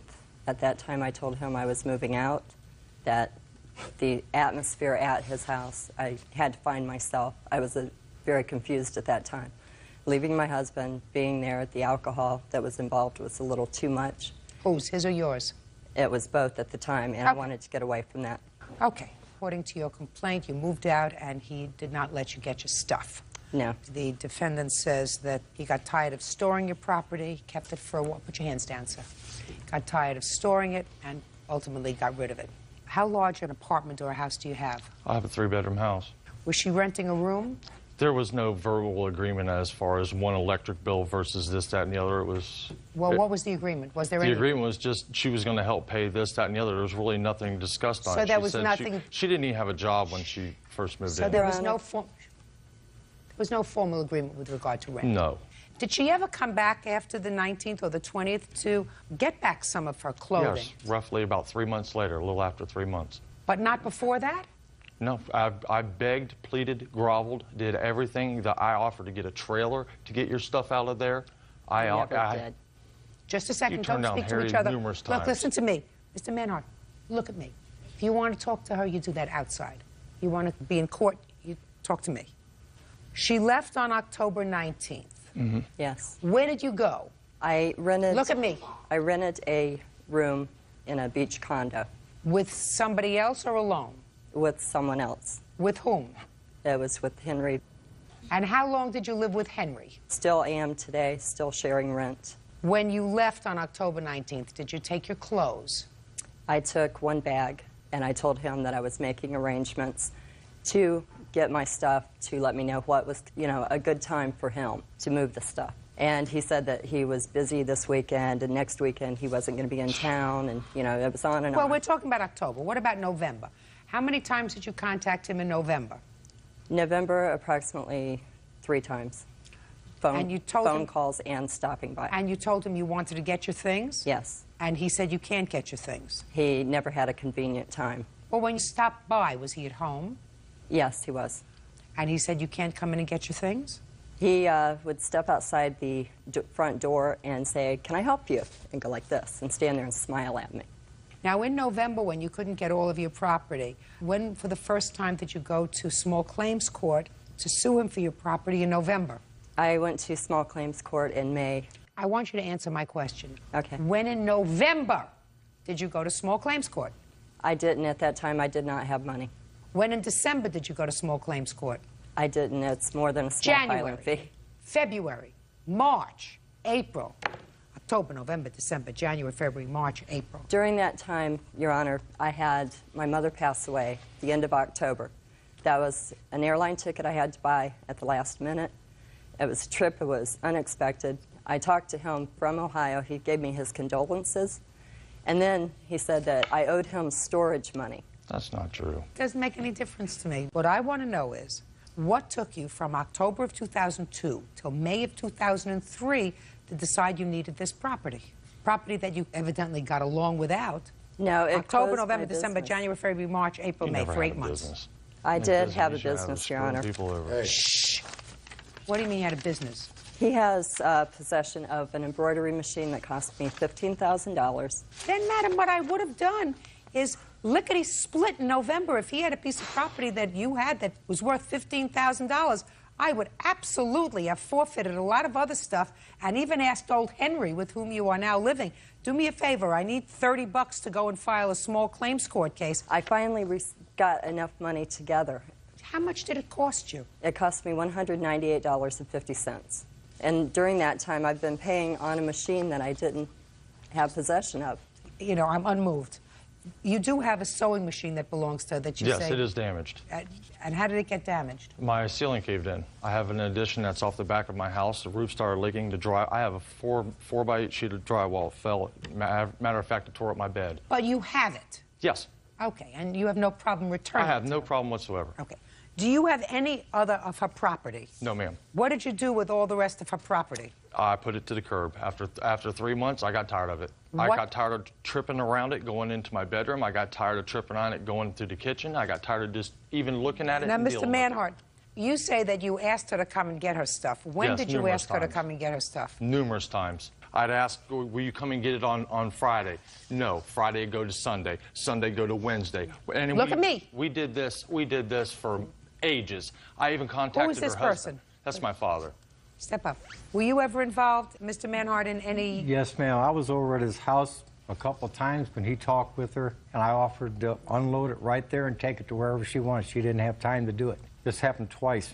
Your Honor, I even contacted her husband and begged and pleaded, and I told him I'd take everything and put it right back to the same driveway it came from. That man said, I do not want to have anything to do with her. He already filed a restraining order on her and all like Listen that. to He me. wouldn't even accept the property back. Judge Judy continues in a moment. He's too lazy to get up off the couch with his beer to carry anything out. You were I'm always sorry. drunk on vodka. I haven't drank in 7 months. I'm sorry. And later today, He was like really drunk and really upset, so me and Andrew locked ourselves in my bedroom, and he was banging on the door so hard it broke the door, and then he just passed out after that. real cases, real people. Judge Judy. Tawny Sauer says ex-roommate Gary Manhart Jr. won't return her belongings. Gary says she's been dragging this out for months. Miss Sowers has a difficult case because she waited 8 months to do what she could have done 8 months ago. I don't believe that she made efforts to get her property until 8 months later. I thought it and could be I'm worse. I'm speaking, and I do believe that you told her, get your stuff out of here, and she didn't. You do have her sewing machine or whatever embroidery machine it is. Yes. If you have it, you have to return it. If she can have it fixed, she can have it fixed. It's to be returned to her within 5 days. Sure. She will make arrangements to come and pick it up. Or maybe your father can... I'm willing to take it to wherever she wants. Fine. Where do you want it? I want it at my house, but I also have something to add to that. What? Okay, during that time, the stress with him, he put me off so many times. I had the people to go and pick up the stuff Miss and the Sowers, truck. Miss Sowers, you're getting back your sewing machine.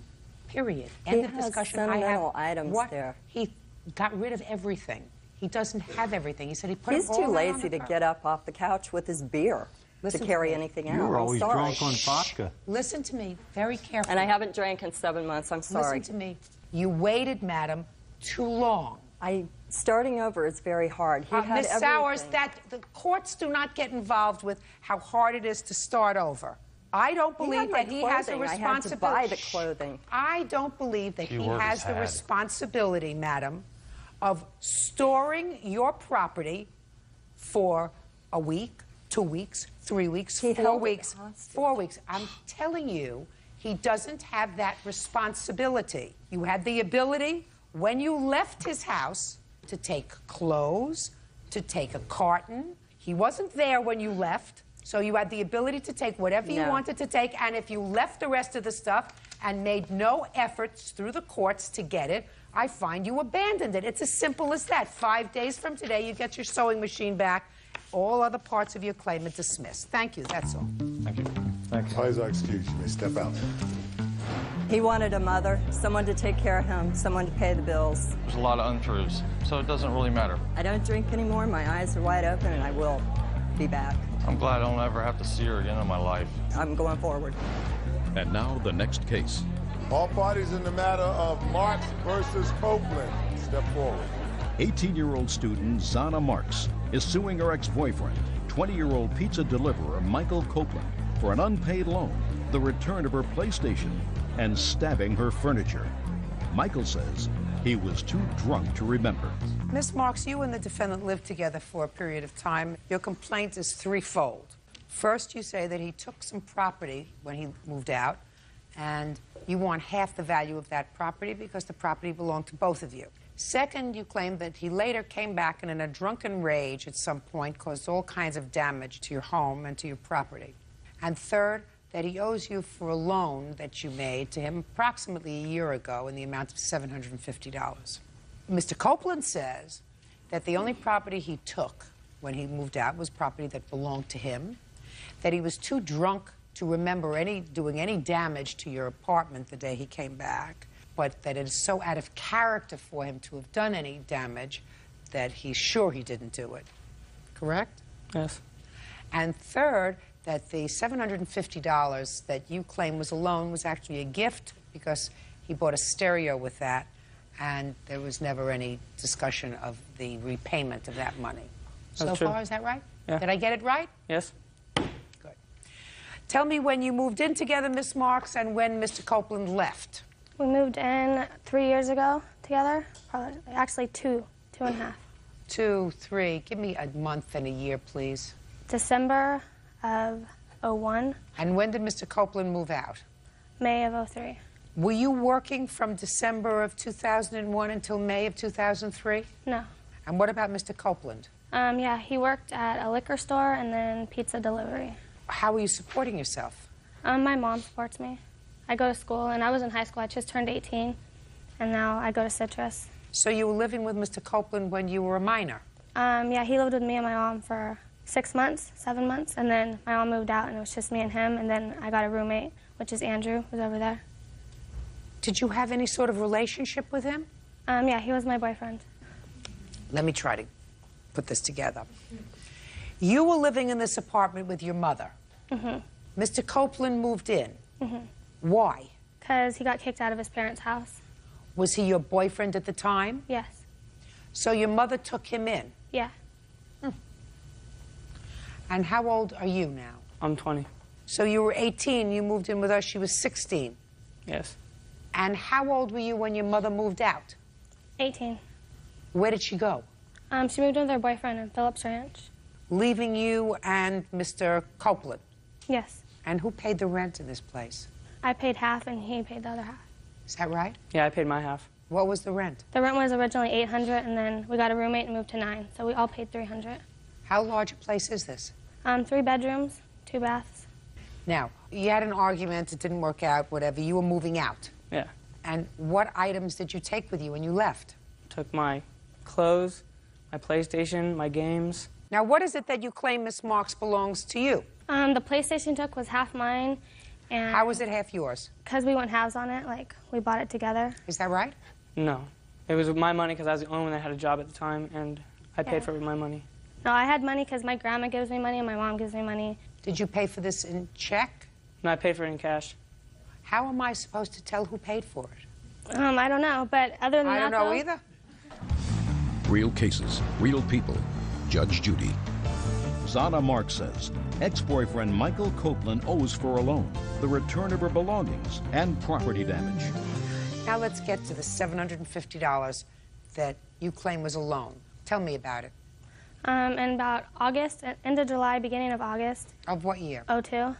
I lent him money because he wanted a system for his car, and he didn't have all the money by himself because he was working, I think, at the liquor store for his uncle. Then actually, no, this was when he was not working at all. It was a period when he did not have a job at all. So I lended him the rest of the money so he could get his system and his car. And my friend here, Tana, she saw me lend him the money. She knows that it was a loan, and I asked for it back. And we were going out, so it wasn't a big deal that he wasn't paying me back right away. And then once we broke up and we had a bad breakup, I'm like, pay me back my money. She gave me the money.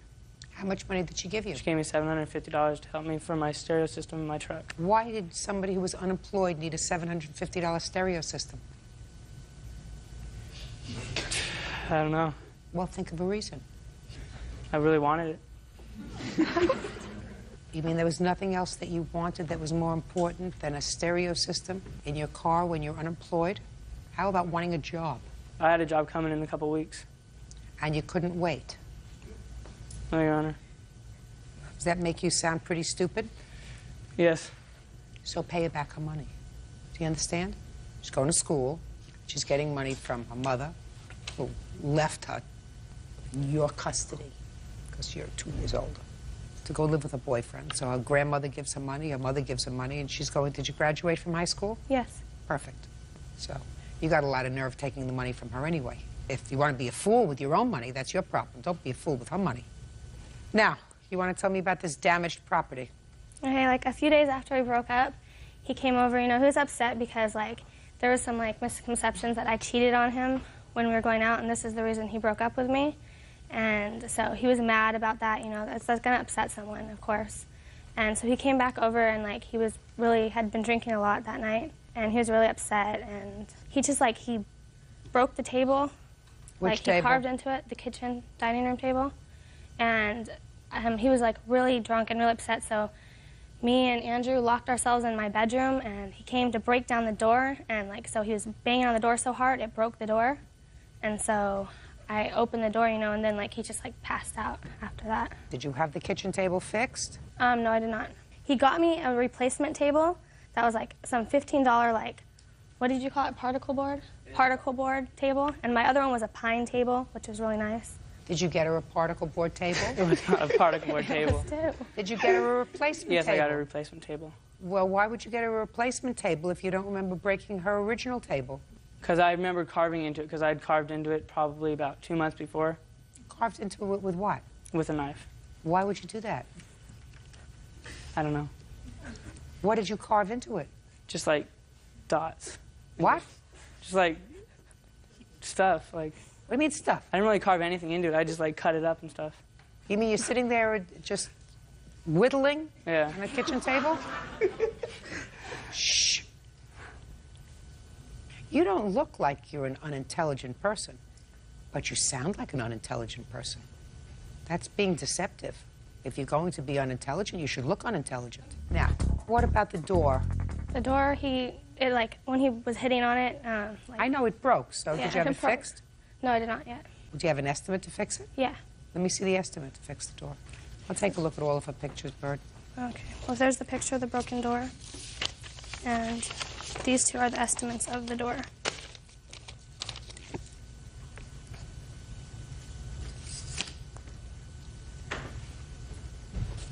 Okay, so you can have the door fixed for 150 bucks. You can take care of. This is an interior door? Yeah. All right.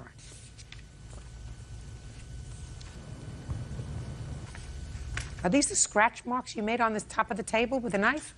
I believe so. I don't know what this Pasadena Furniture Company, $900 for a pine table? Yeah, that's why I thought it was pretty ridiculous. My original estimate, I thought pine table like $200-300 at the most. That's all you're getting for it, $250 for a pine table. Let's see what we have. We have $750 for the must-have stereo system, $250 for the pine table, and $150 for the door. $1,150. You're going to have to deliver a lot of pizza, sir. Judgment for the plaintiff in the amount of $1,150. That's all. Parties are excused. You may step out.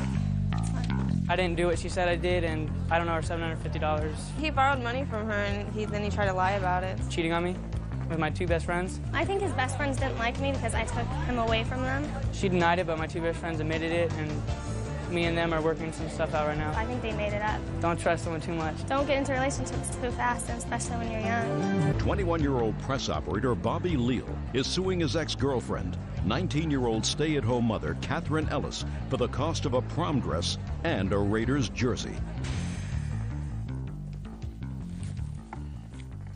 Yes, case number 291 on the calendar in the matter of Leal versus Ellis. Parties have been sworn in. You may be seated. Ma'am, have a seat, please. Who are you? I'm a witness for my brother, Bobby Leal. Mr. Leal, the defendant used to be your girlfriend, and according to you, she owes you some money for 2 items of clothing that you purchased for her. That's correct. And that you want back a piece of jewelry that you gave to her. That's correct. Okay, so tell me how long you and the defendant dated. Okay, we were dated approximately 8 months. From when to when? I believe it was from September to May. That's when the breakup, May 21st, May 22nd was the breakup. Okay. And when was the first loan that you claim to have made to her? That was approximately December 21st. Of what year? Of 2002. December of 2002. Well, tell me about that loan, sir. That was for a Raider jersey. A Raiders jersey? That's correct. A shirt? No, it's a jersey. It's a throwback jersey. It's not a shirt.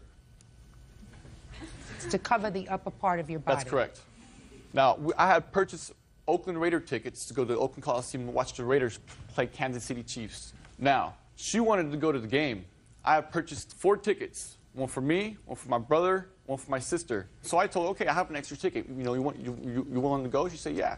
Now, that was the 21st of December. Okay, now the game was December 28th. Now, she was complaining about how she didn't have a jersey and she had nothing to wear. So I told her, you can wear anything you want. It doesn't matter to me. And she threw a big fit, and I said, okay, fine, what do you want to do? She goes, I'll pay for a jersey if you purchase me a jersey so I can go to the game with you. I don't want to look funny at the game. I said, fine. You're going to pay me back? She said, yeah. That was the first loan. Okay. Now, what was the next loan for?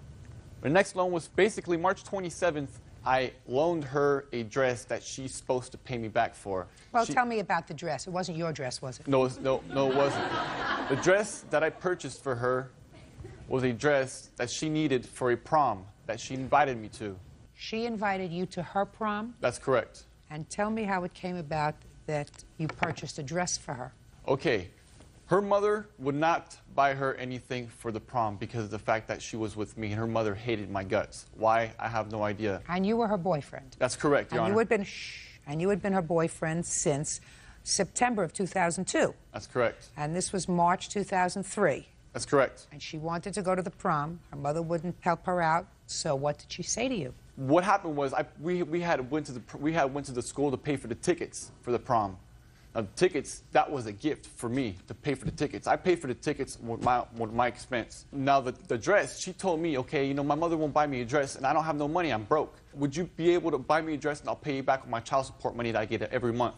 I said, okay, we can do that. So what happened is I purchased a dress as a loan for Catherine. Okay. Now, from December 2002 until March 27th, 2003, did she pay you back for the jersey? She didn't pay me back for anything, Your Honor.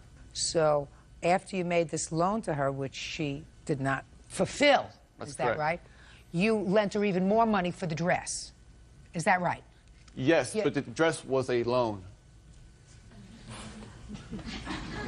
And what about the jersey?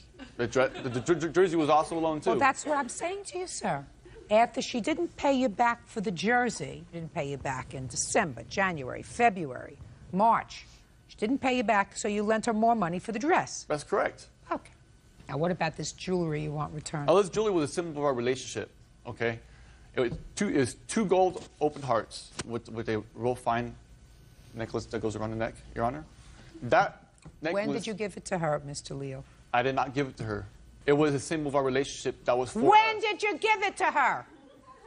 If you took it out of your hand and you put it on her neck, then you gave it to her. I would say before the prom. What month? I have no idea. So you don't remember? I don't remember what month. Shh. Sorry. Okay. As a symbol of your relationship, now the relationship is over, you want it back. That's correct. All right. Now, are you a witness to what? I'm a witness to the prom dress. Step up. Tell me your last name. Guerrero? Okay. You're his sister. Yes. What are you a witness to? 2 weeks before the prom, I had asked her if she had anything to wear to the prom, because I know her mom and her didn't get along, and they were always just talking really bad about each other, so I asked her if she had anything to wear. And she said, you know, Bobby bought me a dress, and I'm going to pay him back as soon as, you know, I get some money. And I said, okay. And so we just actually began speaking about other things. Good, I see. Okay, now, Miss Ellis, let's start with the jersey. Let's have, in 30 seconds or less, your version of the jersey, please. We were at the mall, and he decided, oh, there's Raiders tickets I would like to buy. So we shopped around, he bought a jersey, and he told me, you know, if you want to go to the game, you got to get a jersey. He wasn't going to let me go to the game That's without... wrong, Your Honor. Did she interrupt you when you were speaking? Without... Shh. Did she interrupt you when you were speaking? No, ma'am. Then don't interrupt her. Go ahead. He wasn't going to let me go to the game without wearing... So you're saying he just bought you the jersey? He bought the jersey, he threw a let's fit get on. and made me pick one out. So I did. Good. The next thing that happened was this gold chain. Do you remember when that was? That was in March. I don't know the exact day, but it was in March. I got, for Valentine's Day, a card stuck to my front door that says, your gift will come soon, on it. You want to look at that? Please. In March, he went out shopping. Okay. He didn't say anything about it being like a promise Whatever, type it's a of gift. thing. It's a gift. He doesn't get that back. Doesn't get that back to her. That's basically the necklace. Perfect. Now let's get to the prom dress. I decided I was going to go to prom, and I asked him, obviously, he was my boyfriend, so I asked him if he wanted to go. He agreed. He was all excited, hyped up about going, and... Look at me. Look at me. Sorry. So far, you're batting 1,000. Let's not tell anything that's untrue. I'm not. Good. Judge Judy continues in a moment. This chick, this little girl, she cheated on me. Listen, Hold on a second. Mr. Leal. No, Hold on a Mr. second. Leal. Okay, I work. No, you hold on. Real cases, real people. Judge Judy. Bobby Leal says ex-girlfriend Catherine Ellis owes for a prom dress, a Raiders jersey, and a necklace he says was a symbol of their relationship. So you asked him to go to the prom? I asked him to go to the prom. He agreed. He wanted me to look good. Obviously, we went dress shopping for about a week or so, and he found the dress that I actually got, and he purchased it. I mean, he found it without you there? No. We found the dress, and he You were bought together? It. Yeah. You were together? No, Yeah. the question is... No, it was not a loan. I never agreed to pay him back for it. It was not a loan. He Well, was my tell me- boyfriend. It was, you know, the thing to do. And Okay. Did you ever have a conversation with Miss Guerrero, his sister? No, I about did the not. dress? Yes. She did have a conversation at my house telling me that my brother bought her a dress and that she was going to pay him back as soon as she got money. That never happened. I told her that he bought the dress, yes, but I And never that you were told going to pay her. him back. I never told her that I was going to pay him back. I wouldn't tell somebody that Okay. if it How much wasn't was the a loan. dress, Mr. Leal? I got the receipt right here. I got the pictures of the prom day with the necklace. If you'd like to take a look at that, Your Honor. No. The dress was $86.37? That's correct. Okay. Listen to me very carefully, Mr. Leal. I do not believe that... Sit down now. The jersey that you purchased for her as a gift in December of 2002. That is not correct, Your Honor. No, it is correct because I say it is correct for the purposes of these proceedings, Mr. Leal. The necklace that you bought for her was a gift. You don't get those things back. Your Honor, I'm speaking. The dress, however, I believe she said she would pay you back for because I believe your sister. And I believe you to the extent that when you went shopping for the dress for her, it was your intention and her intention to pay you for the cost of the dress, not for the jersey, not for the necklace. Do you understand? Yes, Your Honor. Miss Ellis, I don't believe you that you never had a conversation with Miss Guerrero with regard to the dress. I believe that you did, in fact, say to her that Bobby bought me the dress and I'm going to pay him back, and you are going to pay him back. It's $86.37. The necklace, of course, is yours. What do you want? I wanted to say something to you, Your Honor, that was really important. Okay, the time being that I was with Miss Catherine Ellis, okay, there's been times where I work graveyard shift, okay? I work graveyard shift every single day. And every single day that I was with her, this chick, this little girl, she cheated on me. Listen, hold on a second. Mr. Leal. No, Mr. Leal. Okay, I work. No, you hold on.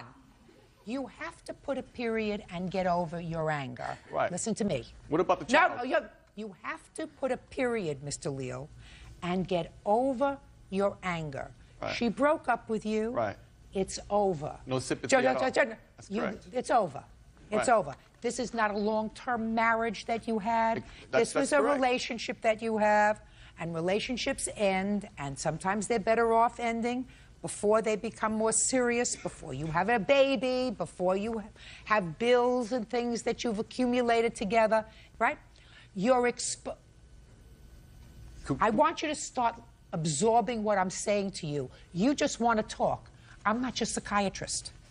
I'm not your psychologist. I'm not your therapist. I am a judge. I am here to determine three things. Whether the jersey was a gift, I say it was a gift. Whether you get the necklace back, that was also a gift. The dress, however, the cost of the dress was a loan, which I find she promised to pay you back. That ends your legal interaction with Miss Ellis. And what about this? Do you want? What about her sending a bunch of guys? Listen to me. Listen to me. Okay. That ends your legal action with Miss Ellis. Okay. And if you are smart, you will end all contact with her. She will end all contact with you. You will go home with your sister, who is a little concerned about you. There's no question. I look at Miss Guerrero and I say to myself, she's a little worried about him, that he's going to fly off the handle. Don't fly off the handle. It's over. You will have another interest in your life. You will have another relationship in your... Perfect. Okay, Then you get but that's not the point. $86.37 from her. Bird, I've had it. Say goodbye to these people for Parties me. are excused. You may step out. Respect. Respect. That's all I want is respect. He's jealous. I have no sympathy for the little girl, and I'm just going to go my way. She goes her way, and that's it. He's an idiot, and I am never going to date anybody like him again. And now the next case. All parties in the matter of Zook versus Brown. Step forward, please. Computer business owner Carl Zook is suing 27-year-old bartender Kristen Brown for crashing into his parked car. Kristen says Carl is suing the wrong person. Mr. Zook, would you remove that from the bench, please? Thank you very much. Mr. Zook, on what date was your parked car destroyed? It was August 11th of 2002. According to what I've read, your car was parked in front of your home, or not far from your home, and you were awakened by some loud noise. You came outside to find that your car had been severely damaged by a car that was white in color.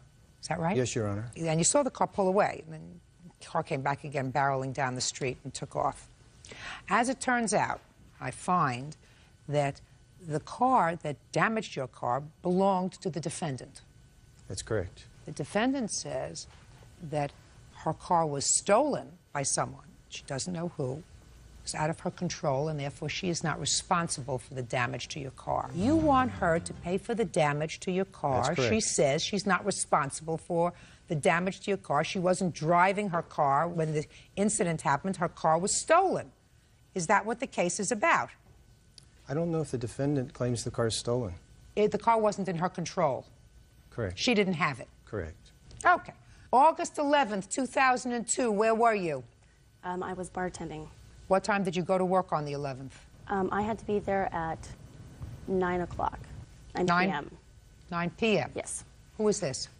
This is the other bartender that night, and we both closed the bar together. Okay. So when you got to work at 9 o'clock, you were driving. What kind of car were you driving? I have a white Acura. What year? 94. Where did you park the car? There's a parking lot behind the bar. Any other cars there? Yeah, quite a few. Okay, and what time did you close up? The bar closes at 2, and then it takes us at least 45 minutes, sometimes an hour and a half to close down the bar. We have to count out the register, clean the bar, tip out the doorman, all sorts of stuff. So we usually leave about 3 a.m. Okay. 2 o'clock, closed, 2:45, 3 o'clock, you're out the door. And what happens when you get outside? Usually get in my car and go home. Well, what happened on the 11th of August? That night, I actually, right before closing... Try looking at me, right here. Sorry. Right before closing, I think I was starting to gather my stuff. I usually keep my car keys and other, lipstick, personal belongings on the back of the bar, and I noticed that my car keys were gone. And I ran out the back door to the parking lot and then noticed that my car was gone. And I had figured it's a really local bar. I have a ton of friends that hang out there. Everybody knows my car, and I just figured, one of my friends had too many drinks, did something stupid, took off with my car, so then I just asked the door guy if he could give me a ride home, and he took me home. Mm-hmm. What information does this person have to contribute to this case? Well, Peter can testify that at the time that the accident happened, I was still working, so that I was not behind the wheel of the car. I don't even think that this gentleman thinks that you were necessarily behind the wheel of the car. Well, that doesn't mean that you didn't give the keys to somebody. What time was your car damaged? 1:55 a.m. So she was working? Yes. I believe you were working. I don't believe that you are clueless as to who had your car. Madam, do you want to know why? Why? 2 reasons. Because instead of bringing a witness who can testify to your surprise when you got outside and saw that you didn't have a car, you brought somebody who was going to just tell me that you were there. That was never an issue with the police, that it was you behind the wheel of the car. Maybe a boyfriend. Maybe a friend to whom you had given the keys. And second, that you didn't report this car stolen, did you? No. Well, here we have your white Acura that's missing. It's in the middle of the night. It's your only means of transportation. And you don't call the police to say to them, listen, somebody took my car, especially since you just said to me, I thought maybe one of my friends who had been drinking or something took my car. Somebody's drinking, driving your car in the middle of the night, and you don't think that that's cause to pick up the phone and call the police? For those reasons, madam, I don't believe your story. The police may have believed your story, but I don't. Who's Tom? That was my boyfriend at the time. Well, Tom brought your car in to be repaired. That's what boyfriends do for girlfriends. If they drive the car. Or just as a favor. Or if they drive the car.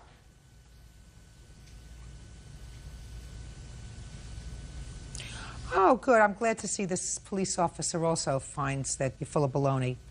Brown did not want to file a stolen vehicle report. I questioned her about the facts and told her that I did not find her story credible. Wow. Good for you. I asked her if she was willing to take a polygraph test. She declined.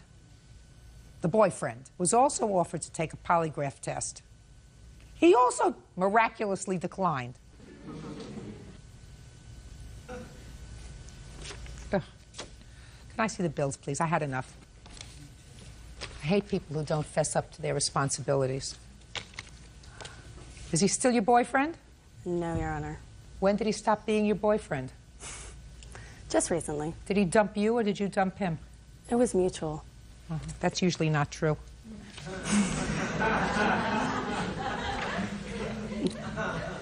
Judgment for the plaintiff in the amount requested, $5,000, which doesn't cover the damage, sir, but it's all I can give you. That's all. Step out. Parties are excused. You may step out.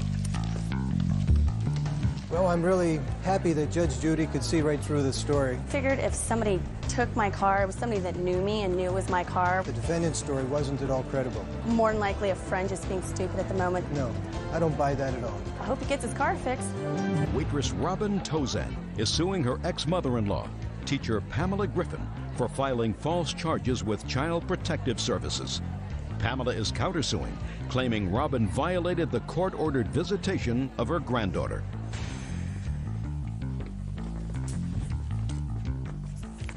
This is case number 261 on the calendar in the matter of Tozan versus Griffin. Parties have been sworn in. You may be seated. Gentlemen, have seats. Miss Tozan, who is this? This is my fiance. And who is this? My husband. The defendant is your mother-in-law. Ex-mother-in-law. The mother of your former husband. Right. And you have children with your former husband. How many children do you have? One. Your mother-in-law had been very involved with your child. It's a girl? Yes, ma'am. And as a matter of fact, according to what I've read in her answer, your daughter lived with her for a period of time. Is that right? That's correct. How old is your daughter now? She'll be 11. And for how long did she live with Miss Griffin? I think for a period of 6 to 8 months. Is that right? Almost a year. And when was that? May of 95 till April of 96. Was that a court-ordered arrangement? Yes, it was. Because I assume your son and daughter-in-law had some problems that had to be resolved. Yes, ma'am, right. And you have had and enjoyed visitation with your granddaughter, regular weekend visitation. I don't know if it's every other week or once a month. Once a month. Once a month. Since she went back to her mother. So far, right? Right. Yes, ma'am. But then some problems arose. Your complaint is that your former mother-in-law called Child Protective Services, as well as the police, and made certain allegations against you, and you want to be compensated because you claimed those allegations were false. She knew that they were false, and she had no basis to make the calls to Child Protective Services. That's what your lawsuit is about. Yes. And Ms. Griffin said that she did have concern for her granddaughter, which is why she placed the calls, and she is counterclaiming for the emotional distress that she suffered as a result of the fact that you no longer let her see her granddaughter. I don't know if I'm going to even reach that because that should be the subject of a court proceeding. You were given court-ordered visitation, Mrs. Griffin, is that right? Yes, ma'am. Did you go back to court to enforce your visitation? Not yet. Well, then I'm not going to entertain your counterclaim because the court may, in fact, decide that they're going to vacate the order. I hope not. Maybe we can deal with it today so that that won't be necessary. So without getting too emotional, I want you to tell me, Ms. Griffin, since you acknowledge that you called Child Protective Services, what caused you to do that? I can't do it without being emotional. Okay.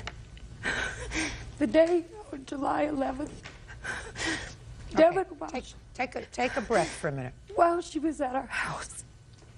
Let me ask you some questions, and maybe you can compose yourself, all right? Was July 11th the day that you say this happened? Was this during a weekend visitation that you had with her? How did she come to be at your house? This is how it started. Devin never gets to do anything because her mother can't afford it. So we decided maybe she needed a break, and we offered to pay for a day camp because her cousin was going, and they're close. So far, is that correct, Ms. Tarzan? Yes, ma'am. Good. So we asked Robin if it was okay with her, and we would pay for it. But she'd have to come stay at the house for the summer. Well, it's 6 weeks. It was 6 weeks of camp. And I was supposed to get her 4 weeks in the summer anyway. Okay, finally she said yes, she can go. So that's how she was at the house. Well, my son had called. Now, he told me all his legal stuff was taken care of, but... Your son, her former husband. Right. And, you know, why should I not believe it, you know? Although I shouldn't have, but I did. And anyway, he called and he said they had an Akita that died, and we had an Akita I wanted to get rid of. Too big, too strong for me. So he said, Mama, we'll take her. I said, okay. So Devin was at the house, and she hadn't seen her dad but 3 times in 7 years. And she loves her dad. Her mama can't change that. She asked us if she could go. Well, we called Robin. David asked Robin. He said, here's the deal. We're going for the day. We're not going to their place. We're not spending the night or nothing. We're just bringing the dog. Is it okay with you if Devin goes with us? She said, yeah, I guess it'll be okay. Well, the next night she calls. She says, she can't go unless I have a phone number and address. She said the only reason why she wanted it was because of emergencies. Well, she promised Devin because Devin asked her, Mama, are you going to try and do anything about Daddy? She says, no, Devin, I'm not. And she promised her she wasn't going to use the information for anything, just in case there's an emergency So and you she gave needed her to the reach information? it. Gave her the information. The next morning she calls me, cussing 90 to nothing, cussing me out.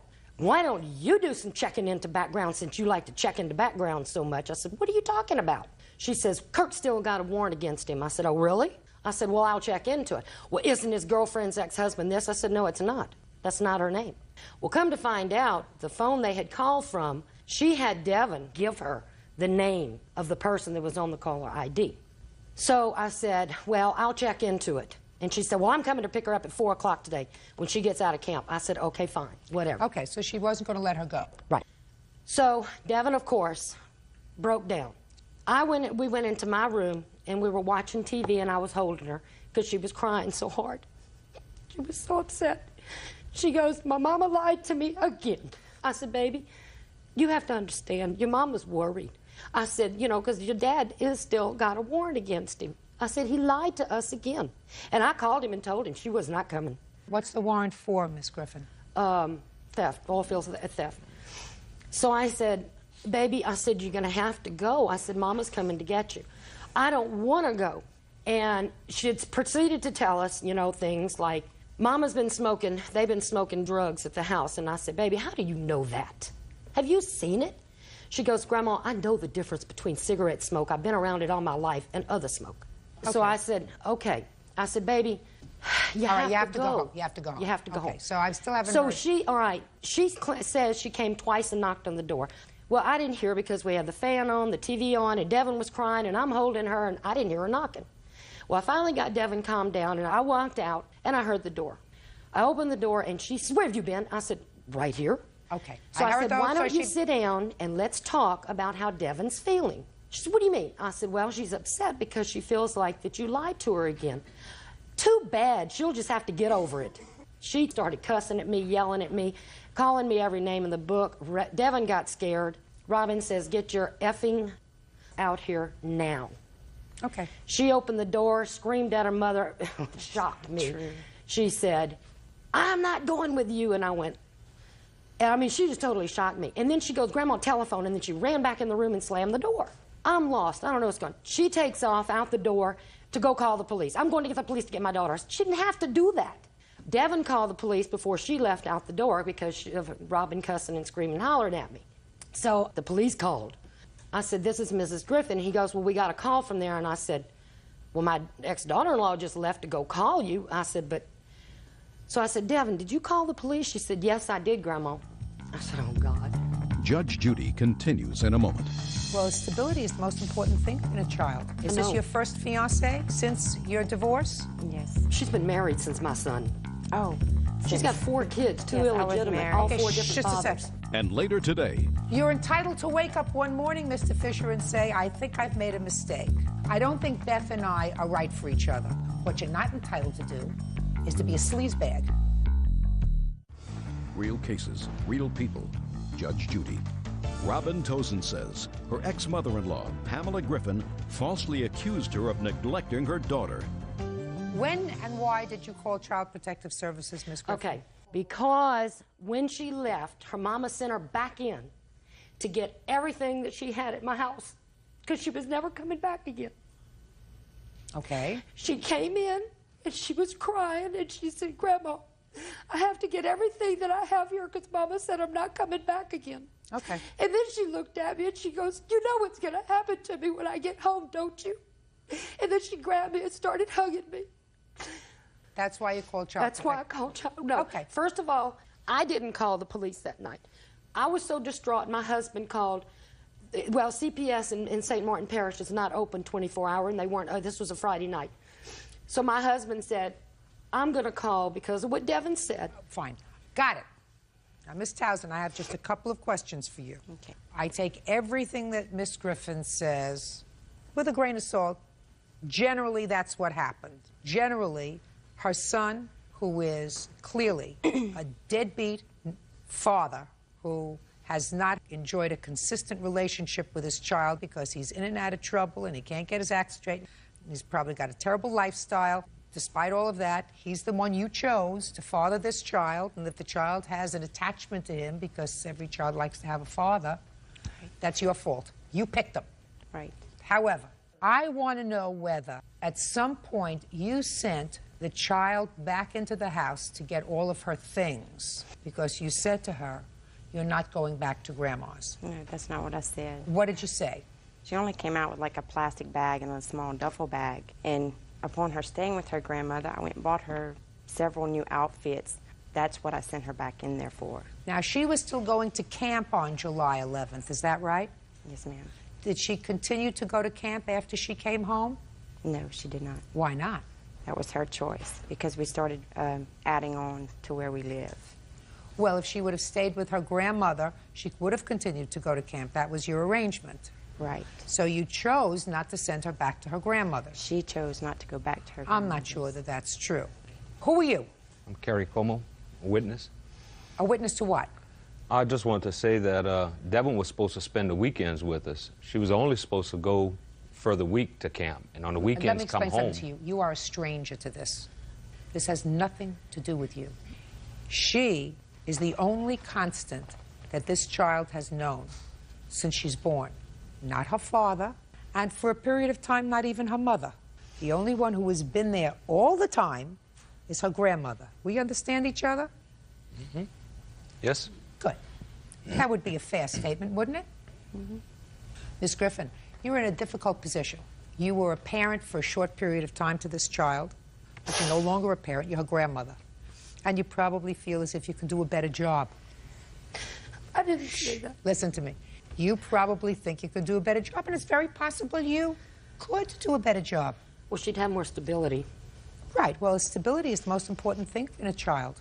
Is I this know. your first fiancé since your divorce? Yes. She's been married since my son. Oh. She's got 4 kids, 2 Yes, I was illegitimate, married. all Okay, 4 different just a fathers. second. How old are your other children? 6, 2, and 16 months.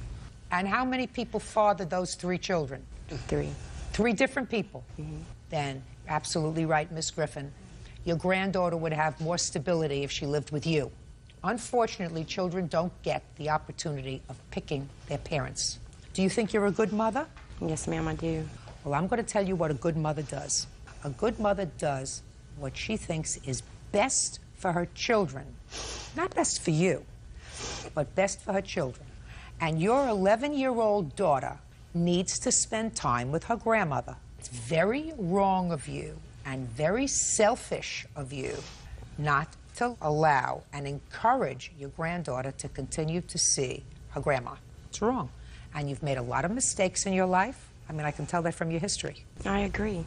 And the one smart thing that you did was to have her son as the father of one of your children because she's a stand-up person, right? It's the wrong thing. In any event, you have no basis to sue her for calling the police. You have no basis to sue her for calling Child Protective Services. Your mother-in-law has seen, based upon what you told me about yourself, numerous instances of what she might perceive as neglect. Certainly, 3 children with 3 different men floating in and out of the house is evidence enough of neglect for me, and I'm a grandma. She didn't call Child Protective Services then. She didn't try to get custody away from you then. The reason she called Child Protective Services was because the child made statements to her and she feared for her safety. And I believe probably legitimately. So your lawsuit is dismissed, as is your counterclaim. That's all. Parties are excused. You may step out. She hates Devin's father so bad, so much, that she'll try and do everything she can to hurt him. She thought I was an unfit mother. She would have called 8 years ago. She was mad, and she did it out of spite. And now the next case. All parties in the matter of Toda versus Fisher. Step forward, please. Tammy and Stephen Toda are suing their daughter's ex-fiancé, 21-year-old security guard Alan Fisher, for half the cost of a wedding that never happened. Mr. Fisher, who is this person? My wife, Is there any reason that she's here? because I wanted her to be with me. Wanted to be with you. Yeah.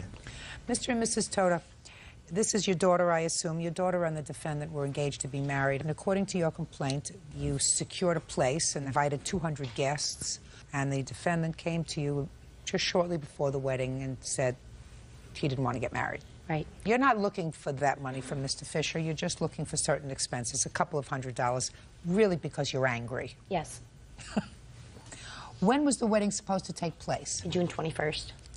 Is that correct so far, Mr. Fisher? Yes. When did you marry your wife? September 4th. When did you meet her? I've known her for 4 years. When did you start seeing her romantically? We've been seeing each other on and off for like 3 years. Did Miss Toda know about that? Nope. Well, that wasn't fair, was it? Not really. Real cases, real people. Judge Judy. Tammy and Stephen Toda claim their daughter's ex-fiancé, Alan Fisher, called off the wedding at the last second. I would ordinarily say to Mr. and Mrs. Toda, good riddance to him. Yes. He is dishonest, dishonorable, sleazy, and your daughter is better off without him. Yes, she is. But I'm not prepared at this point to make it so easy for Mr. Fisher. He's entitled to change his mind about getting married. You are entitled to that, Mr. Fisher. You're entitled to wake up one morning, Mr. Fisher, and say, I think I've made a mistake. I don't think that... What's your first name? Beth? Beth. I don't think Beth and I are right for each other. We've been together a long time, but I don't think we're right for each other. And before I make a big mistake, for both of us, I have to call off the wedding. You're entitled to do that, right? Yes. Right? Right. What you're not entitled to do is to be a sleazebag and to have somebody else on the side for years while these people are in good faith planning a wedding and spending money that you're involved with. Do you understand what I'm saying? Yes, ma'am. That's almost like fraud. Wouldn't you say so? No. What would you say? Things wasn't working out, and she knew that. We fought a lot. I told her that I wasn't ready. You had somebody else, sir. Yes, I did. You didn't tell her that. She knew. She did. You just told me 2 seconds ago that she didn't know. She had to have known. How can you not? Is what you're telling me that Beth knew that you had a relation... What's your first name? Candy. That Beth knew that you had a relationship with Candy. She had to have. What information that you imparted to her would lead her to suspect that you were intimate with someone else? Tell me. I mean, we never spent time together, really. We didn't talk or nothing. She had to have known. You mean... Always come up with excuses of why I couldn't come see her and that. So what you're telling me is, I'm going to enjoy this. This was just cut and dry, Yeah, but when you you know. live with Shh, quiet. This is going to be better than your $200. I want you to trust me on this one. You mean you would make up excuses to her why you couldn't see her? Is that what you just said to me? Yes, ma'am. Give me an excuse. She wanted me to come see her. I told her I had to work.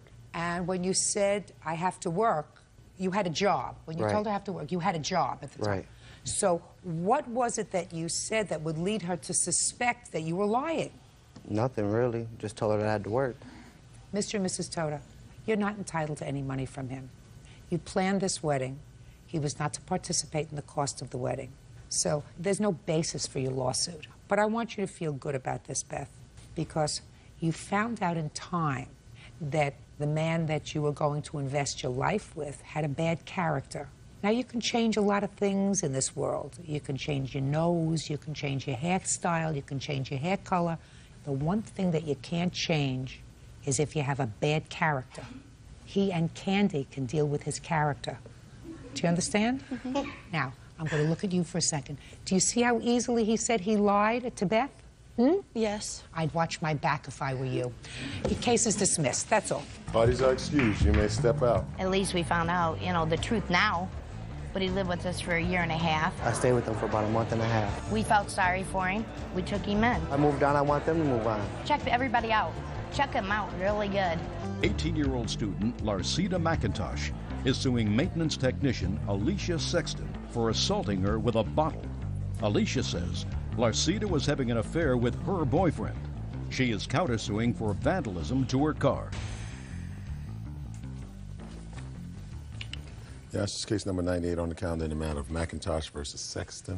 Parties have been sworn in. You may be seated. Ladies, have seats, please. A fight over a man. How stupid can you get? And where is this man that we were all fighting over? Are you asking me, Judge? Anybody will answer my question. Oh, he's incarcerated at the present time.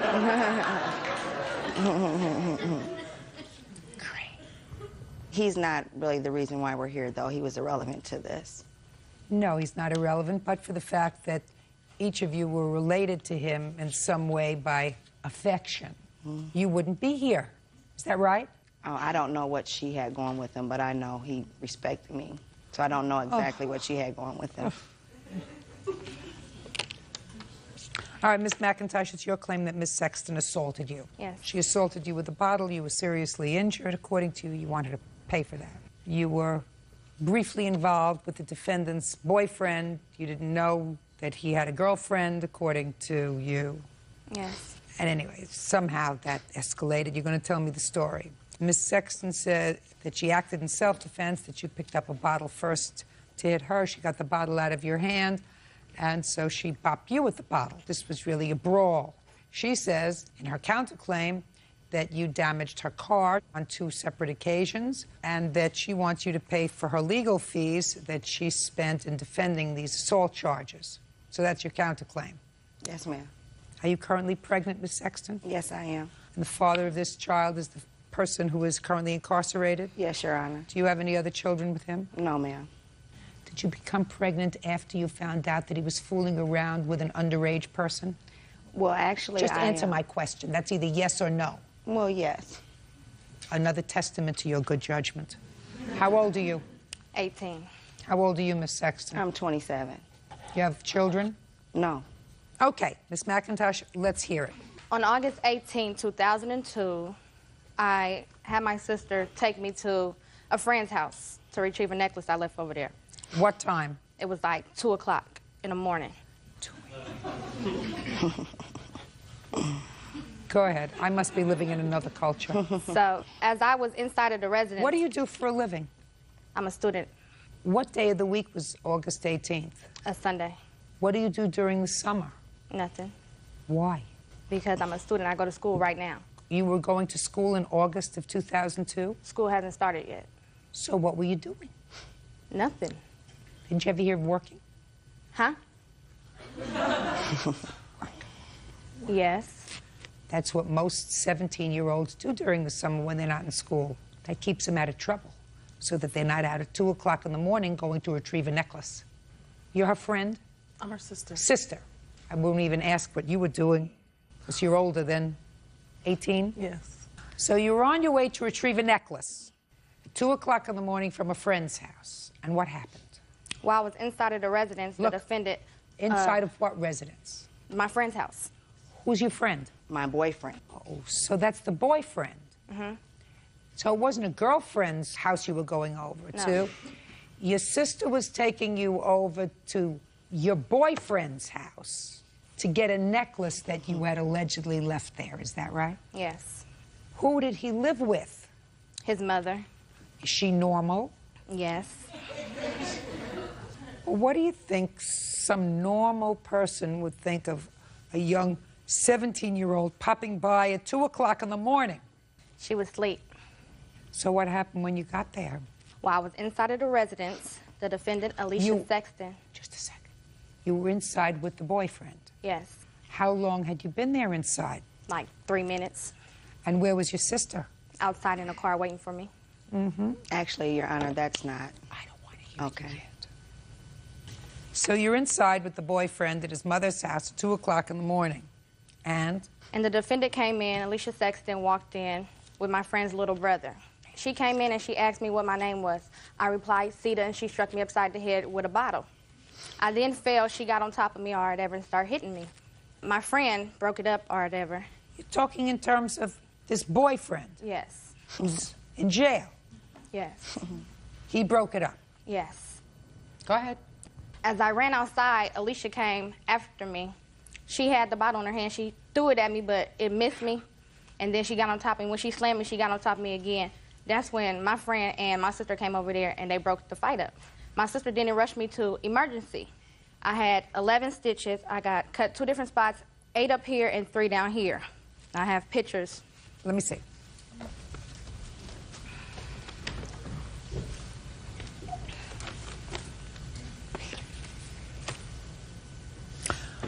Okay, let me hear your version of the events, Miss Sexton. Actually, Judge, it was 3 o'clock in the morning. I was on my way over to pick my boyfriend up. We lived together. He was at his mother's house while I was at the casino. What were you doing there? I was gambling. Now, you and this boyfriend lived together? Yes, we lived at my home. Who else lives there? Just me and him. How long have you been living there? We've been living together for about 4 years now. Go ahead. This is actually a housing project where I was picking him up from. When I pulled up outside, I seen this young lady running the house. She wasn't already in the house. She was outside with a bunch of people. I was not even aware of this girl, who she was, didn't know what she looked like or anything. She ran in the house, at which time his little brother showed up, and I went in the house with him. Well, he was trying to push her out the back door at the time, my boyfriend. She wouldn't go. So I said, "Who are you?" And she said, "I'm Sita." And I said, "Oh, you came to my house and busted out my car windows," because she had already came to my house before on an incident prior to this and did damage to my vehicle. How do you know that? I have police reports with witnesses that seen her do it. Well, you never filed any charges with regard to that. I tried to file charges for the destruction of property in that case, ma'am. Yes, I did. Do you have any witnesses here that saw her do it? No, but it's in the police report. I don't care what's in the police report. Judge Judy continues in a moment. She said, "You broke out my car windows." And she said, "Yeah, I did, and what you gonna do about it?" So you showed her what you were going to do about it. So you hit her. We were fighting each other. Oh, no. I don't know if I landed the first punch or she did. Miss Sexton, you know everything else. Real cases, real people. Judge Judy. Larceta McIntosh claims she and Alicia Sexton had a physical brawl over a man. Larceta says Alicia hit her in the face with a bottle. So, at the time you saw her and she told you her name. Right. According to you, then you knew who she was. Then I knew who she was. You had never called her before. No. Because she says you called her house a year No, before. ma'am. Go ahead. Okay. Well, I called her mother prior to that. Thank you. Well, that's what I want to know. You called her mother. But not her. What? Don't play with me. Right. I called her mother. What did you say to her mother? I asked her mother, was she aware that her daughter had called me and told me she was having intimate relations with my grown boyfriend that was of age, and he shouldn't be having intimate relations with her, and that if he was... So she called you? She called my house first to tell me of this relationship she was having with him. And so at the time, I was trying to get this resolved because she was underage and I'm grown. And so the mother said that, no, her daughter was just lying, and her daughter told me this, that her daughter was just trying to make me mad. When did her daughter tell you this? She had to be about 15, maybe 16 then. So you did speak to her on the phone? Yes, she called my home. I didn't call her house. So then she called you and you spoke to her? Yeah, and then I, in return, called her mother to see what was going on. And so when I did call her mother said she was just trying to make me jealous. I told her mother that her daughter told me that she was having relations with him and that he was too old to have relations with her, and if that was really the deal, that I wanted to know. Okay.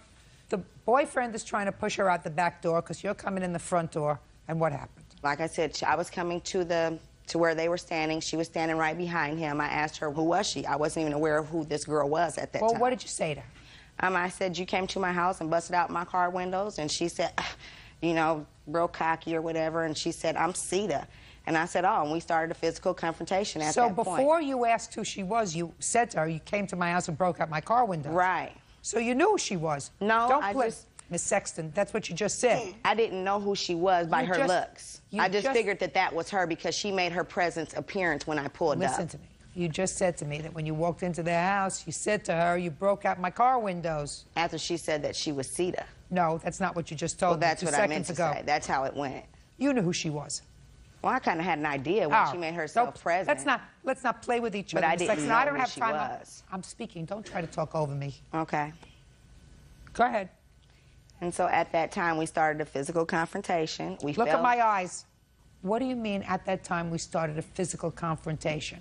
We started fighting. Somebody always starts fighting first. So give me a step-by-step of what happened. I asked her, like I said, who she was. She told me who she was. And at that time, I said, you came to my house and you broke out my car windows. And she said, yeah, I did. And what you gonna do about it? And? So we started fighting. So you showed her what you were going to do about it. We fell on a coffee table, and the coffee table got you hit her. broke. So you hit her. We were fighting each other. Oh, no. I don't know if I landed the first punch or she did. Miss Sexton, you know everything else. You know what You said, you know what the boyfriend said, you know about little brothers, you know everything else, but you can't tell me who hit who first? Well, we started fighting at that point. Okay, well, if you don't know who hit who first, did she hit you first? She hit me with the bottle. Well, since you don't remember, babe. I didn't hit her with the bottle. Listen to me. Since you don't remember, I have to assume that she remembers. If you just said to me, I don't remember, then I conclude that you hit her first. Because if you don't remember, and one person says, I remember, and logically, it makes sense to me that, Well, that she's you would saying hit that her. I hit her with the bottle, and I did not. Well, I don't care what you hit her with. You hit her We with fell something. on a coffee table, a glass coffee table, and broke it, Your Honor. Well, let me tell you something, madam. If the fight started because you hit her first, and in self-defense she reacted, you are still liable. And I have no idea why the police dismissed these charges against you. They never even came and spoke to me. Well, that's some police department. You are responsible for her injuries. Since you don't remember, and she does, you're responsible. You had hospital bills? Well, in what amount? My hospital bills came up to, like $730. And was there an insurance deductible? I don't care whether there was or whether there wasn't. Medicaid. She's suing. I'm speaking. And that's for why the case was dismissed. Can I see it, please? I think the hospital bill on back of the police report.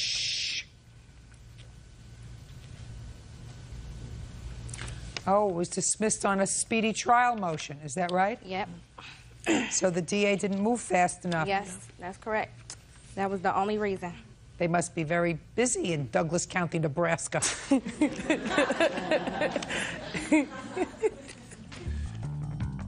You're suing her for $2,000 for both the medical bills and your pain and suffering. You are entitled to that. So on your complaint, I am going to award you $2,000. Ms. Sexton, you have a counterclaim. Your counterclaim states that she damaged your car. You have proof of that? In the police reports, the police spoke to the witnesses. And that's the only proof that you have?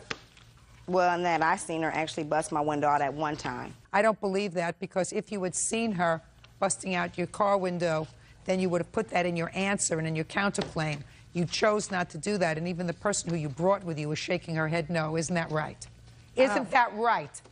No, it's incorrect. Oh, yes, she saw her bust out her window? Yes, I did. Oh, how come it's not in the answer that you put here, madam? Caused damages to my vehicle on 817 and 713. It is in there. She caused damages. No, I've seen you that. didn't tell me that you observed it. If I may. Step up. Who are you? I'm her mother. Did you observe her? Did you I make... did not observe her. She has a protection order against me, and I have one against them also. The first time that her windows got broken out at her home, she called me at 5:30 in the morning. I went up there. I looked at her caller ID. She said that the girl had been harassing her all night. There's no question in my mind that this 17-year-old girl got infatuated. Be quiet. Yeah, your judgment's not terrific, Miss Sexton. Your mother can attest to that, isn't that right? On some things, yes.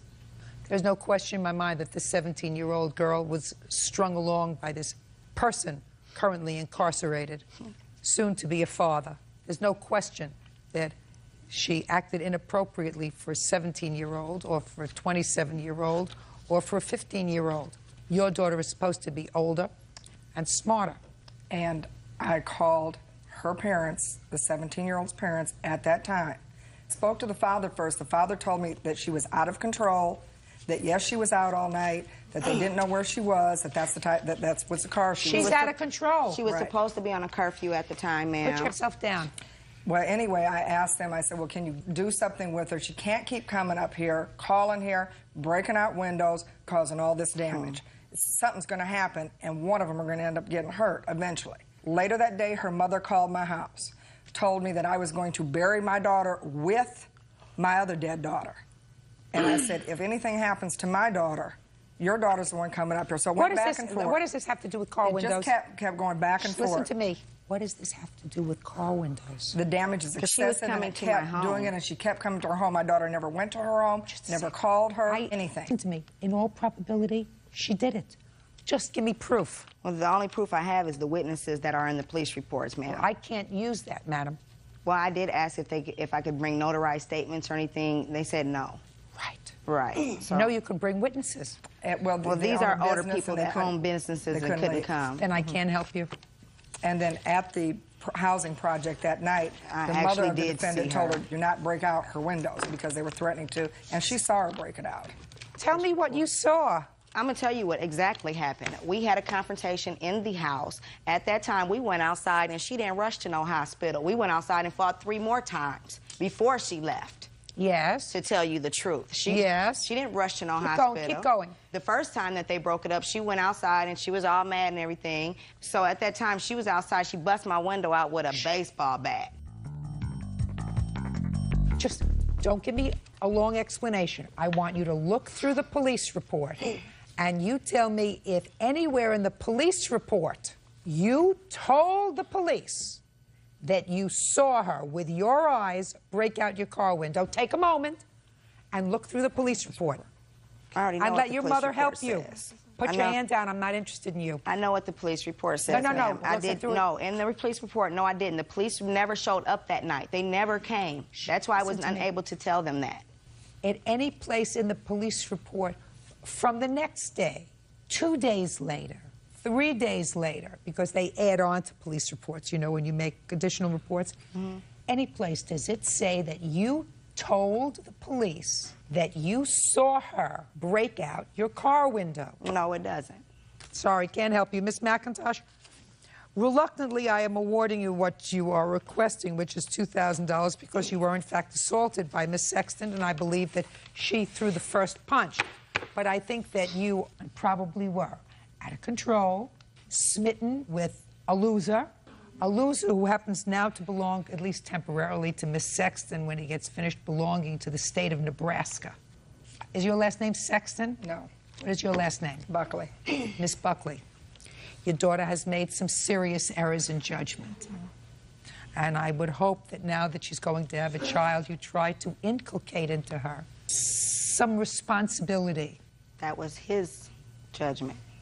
I don't. No, it was do your that. judgment, Miss Sexton. It was your judgment to get yourself hooked up with and get pregnant by somebody who that respected me, that I didn't know anything about disrespecting me. Oh, save me. Bird, get him outside, would you Thank please? you, Your Honor. Thank you. Parties are excused. You may step out. I just think that it's very sad when a young girl gets infatuated. You know she was in the wrong. She wasn't gonna call the cops. And she just had to learn that she couldn't come to my house and tear up my property. Hey, if I had a bet, I would have hit her with it. She should have been somewhere with a young man in school somewhere doing some school things instead of with grown folks. I was a minor, she was 27. No, she wasn't gonna call the cops. She'll learn. Maybe this will be a learning process for her. Restaurant manager Teresa Baumgarth is suing her ex-boyfriend, amusement park technician Jeremy Beebe, for unpaid rent and for destroying her belongings in a fit of rage. Jeremy is countersuing for the return of rent, personal belongings, and a dog. Now, this is case number 77 on the calendar in the matter of Baumgarth versus Beebe. Parties have been sworn in, Judge. You may be seated. Folks, have seats, please. Miss Baumgarth, what do you do for a living? I'm a restaurant manager. And you, sir? I'm an industrial technician and student. You work full-time? Yes, Your Honor. I just quit my job to complete my degree, though. I'm in my last year of college. Degree in? Business administration. Where do you go to school? DeVry University. According to what I've read in your complaint and your answer, the two of you lived together for about 11 months in an apartment that you leased together. Is that right? Yes. Yes, Your Honor. And it was a year's lease? Yes. According to you, Ms. Baumgarth, the relationship was a stormy one. Over a year ago, you claimed that Mr. Beebe caused some damage to some of your property, your car, because he had a temper tantrum, something else. You want him to pay for that property damage that happened a long time ago. It was towards the middle of the relationship, towards the end. Well, no, he it was just broke towards the it property. was towards the beginning of the relationship, according to what I read here, the summer of 2002. We had an argument, and he started damaging my belongings. And then in August of 2002, he got angry and he bent the emblem on my steering wheel. And you still live together, right? Yeah, we had a year lease, and that was about 8 You were months. still living together, sleeping together, Yes. right? Yes. And then in January of 2003, you had another argument. And tell me about that argument that you had in January of 2003. Well, most of the time we were just arguing, whether it be over money or I don't even know what the specific thing we could have been arguing over. And what day in January was that? It was January 21st.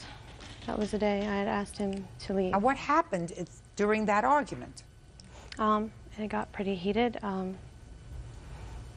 His actions had scared me, and he had broken the coffee table, which I have. He broke a glass coffee table? Yes. Okay, and how did he break the glass coffee table? By picking it up and slamming it down the corner of it. Is that right?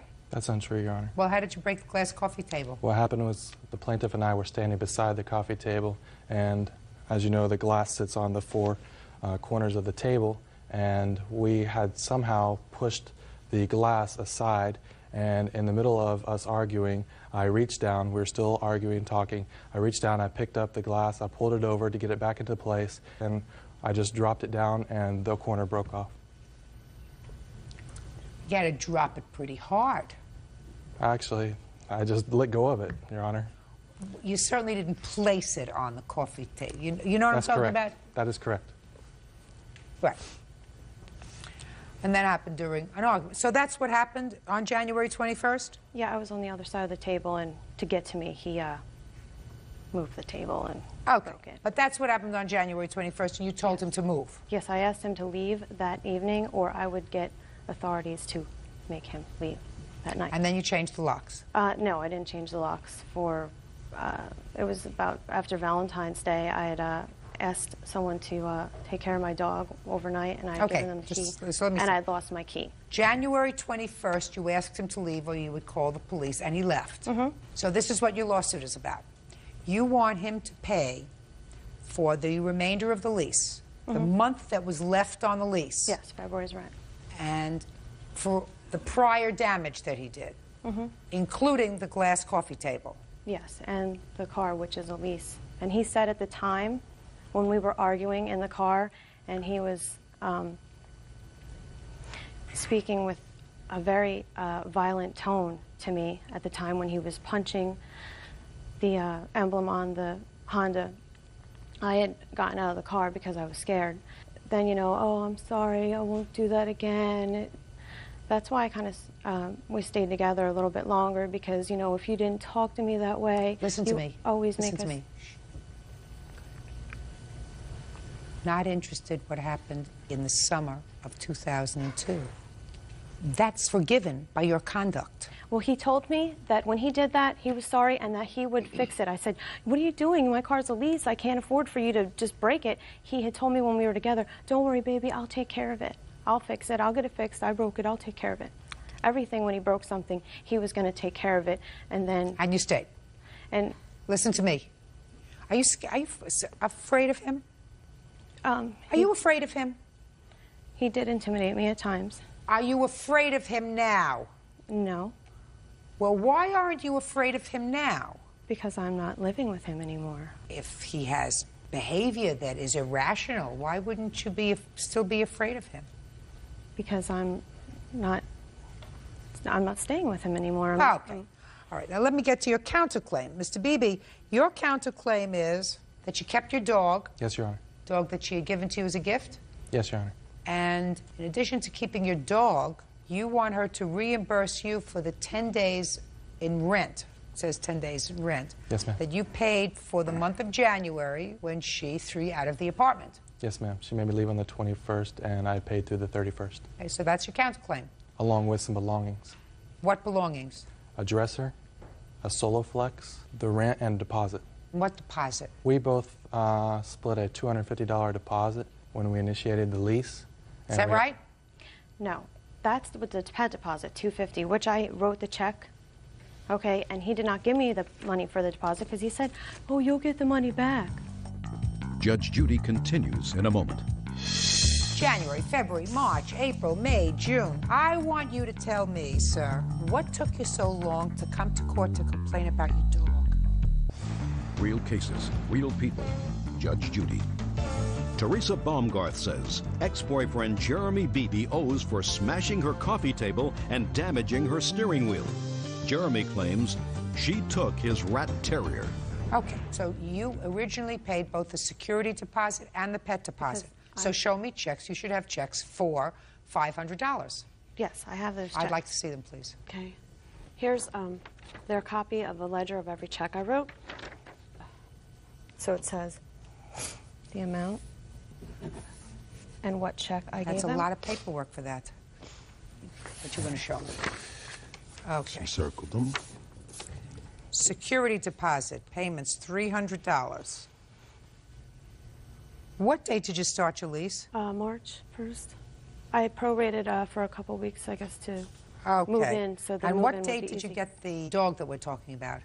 August 28th, I bought the dog. Sir, her accounts indicate that she paid both the pet deposit and the security deposit. Yes, Your Honor. You have proof that you paid? No, Your Honor. Good. If you have no proof, then I don't have to listen. But, Your Honor, if you look at the ledger there, you'll see a trend from the very beginning. When I first moved in with the plaintiff, she requested that she pay for everything with her check and her credit cards to establish her accounts. Everything from food to rent to everything was paid by her, and I gave her the money. How did you give her the money? In what? In cash, ma'am. Cash? Can't help you. Can't help you. Write her a check. It's a good lesson. If you're giving her money, write her a check and say, this is my share of the security deposit, my share of the rent, my share of the food, and if you don't do that, don't come to me fetching. Do you understand? I don't want to hear the complaints. All right. Now let's talk about your dog. Did you buy him a dog as a gift? No, I did not. I have proof that for his birthday, I bought him another gift. What'd you buy him? A very expensive high 9 picture. Okay. I don't want to hear about you. And I bought it You on say you bought him March. a picture. My question to you, Mr. Beebe, is this. You broke up when, sir? In January? January 21st, Your Honor. January, February, March, April, May, June. I want you to tell me, sir, what took you so long to come to court to complain about your dog that you love? I've requested for that dog many, many times, Your Honor. What took you so long to come, listen to my words, what took you so long to come to court for the dog that you love? Because she was taking care of the dog, and I just felt that we could take care of it when in my countersuit here. Mr. But Beebe. in the meantime, yes, Your Mr. Honor. Beebe, you sound ridiculous. If I woke up one morning and didn't see my dog and knew that my next-door neighbor had my dog in the house, I would be either at the police or at the courthouse the next day saying, I want my dog back. I wouldn't say, well, my neighbor is taking real good care of my dog, and my dog seems to like my neighbor, so I think I'll leave my neighbor there until I get around to maybe 6 months or a year later Your Honor. going to court. When the plaintiff is claiming... Beebe, listen to me. Don't make yourself appear more foolish. That's the The last thing I have. countersuit was an afterthought. Now, if you want to say to me, she threw me out and I'm entitled to pro rata rent for the 10 days, that's a reasonable thing. She threw you out, you paid your rent, and you should get your money back. You understand? You understand? You threw him out January 21st. He'd already paid January's rent. Well, had I had called the police, they would have made him leave. Shoulda, woulda, coulda. You asked him to move, he moved. He's entitled to 10 days' worth of rent back. But your recent attachment to the rat terrier fallen on deaf ears. Yes, Your Honor. And your request for your half of the security deposit, proof of which you have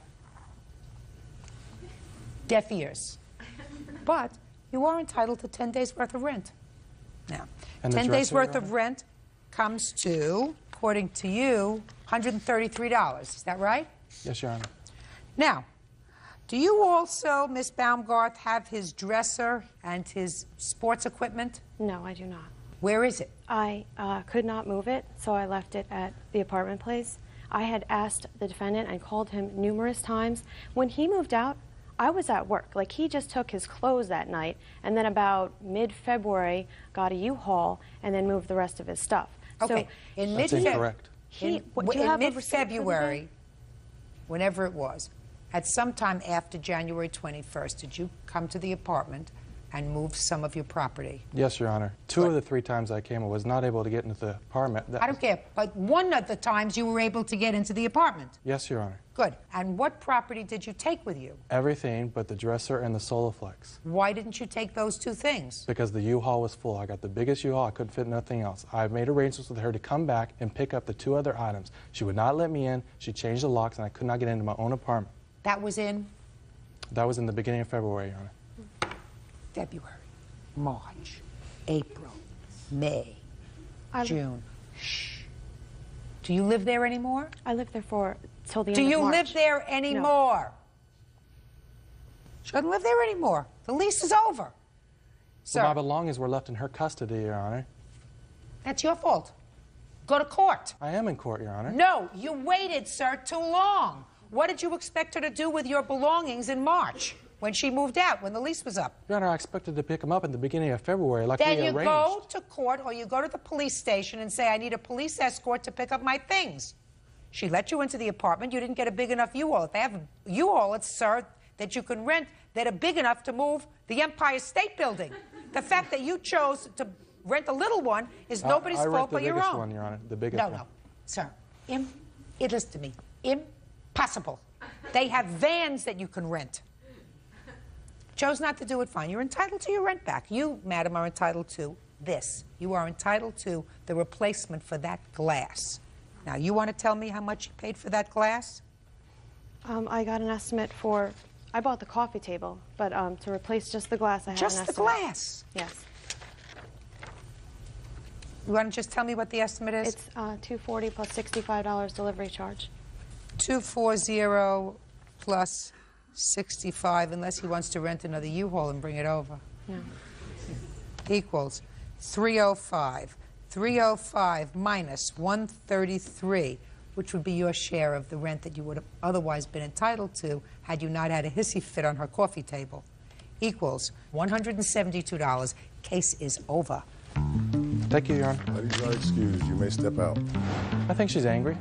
I think she's jealous of my life and lifestyle. And that was the final straw when he put his hands on me. You know, you can break stuff and act upset and violent, but, you know, that was sort of the final straw. I think she was making me out to be a violent tyrant, and I'm nothing but a professional. He just has no morals, or he's not a real man. He can't pay his bills, so. I've given her the utmost respect during the times we were together, and she's just vindictive.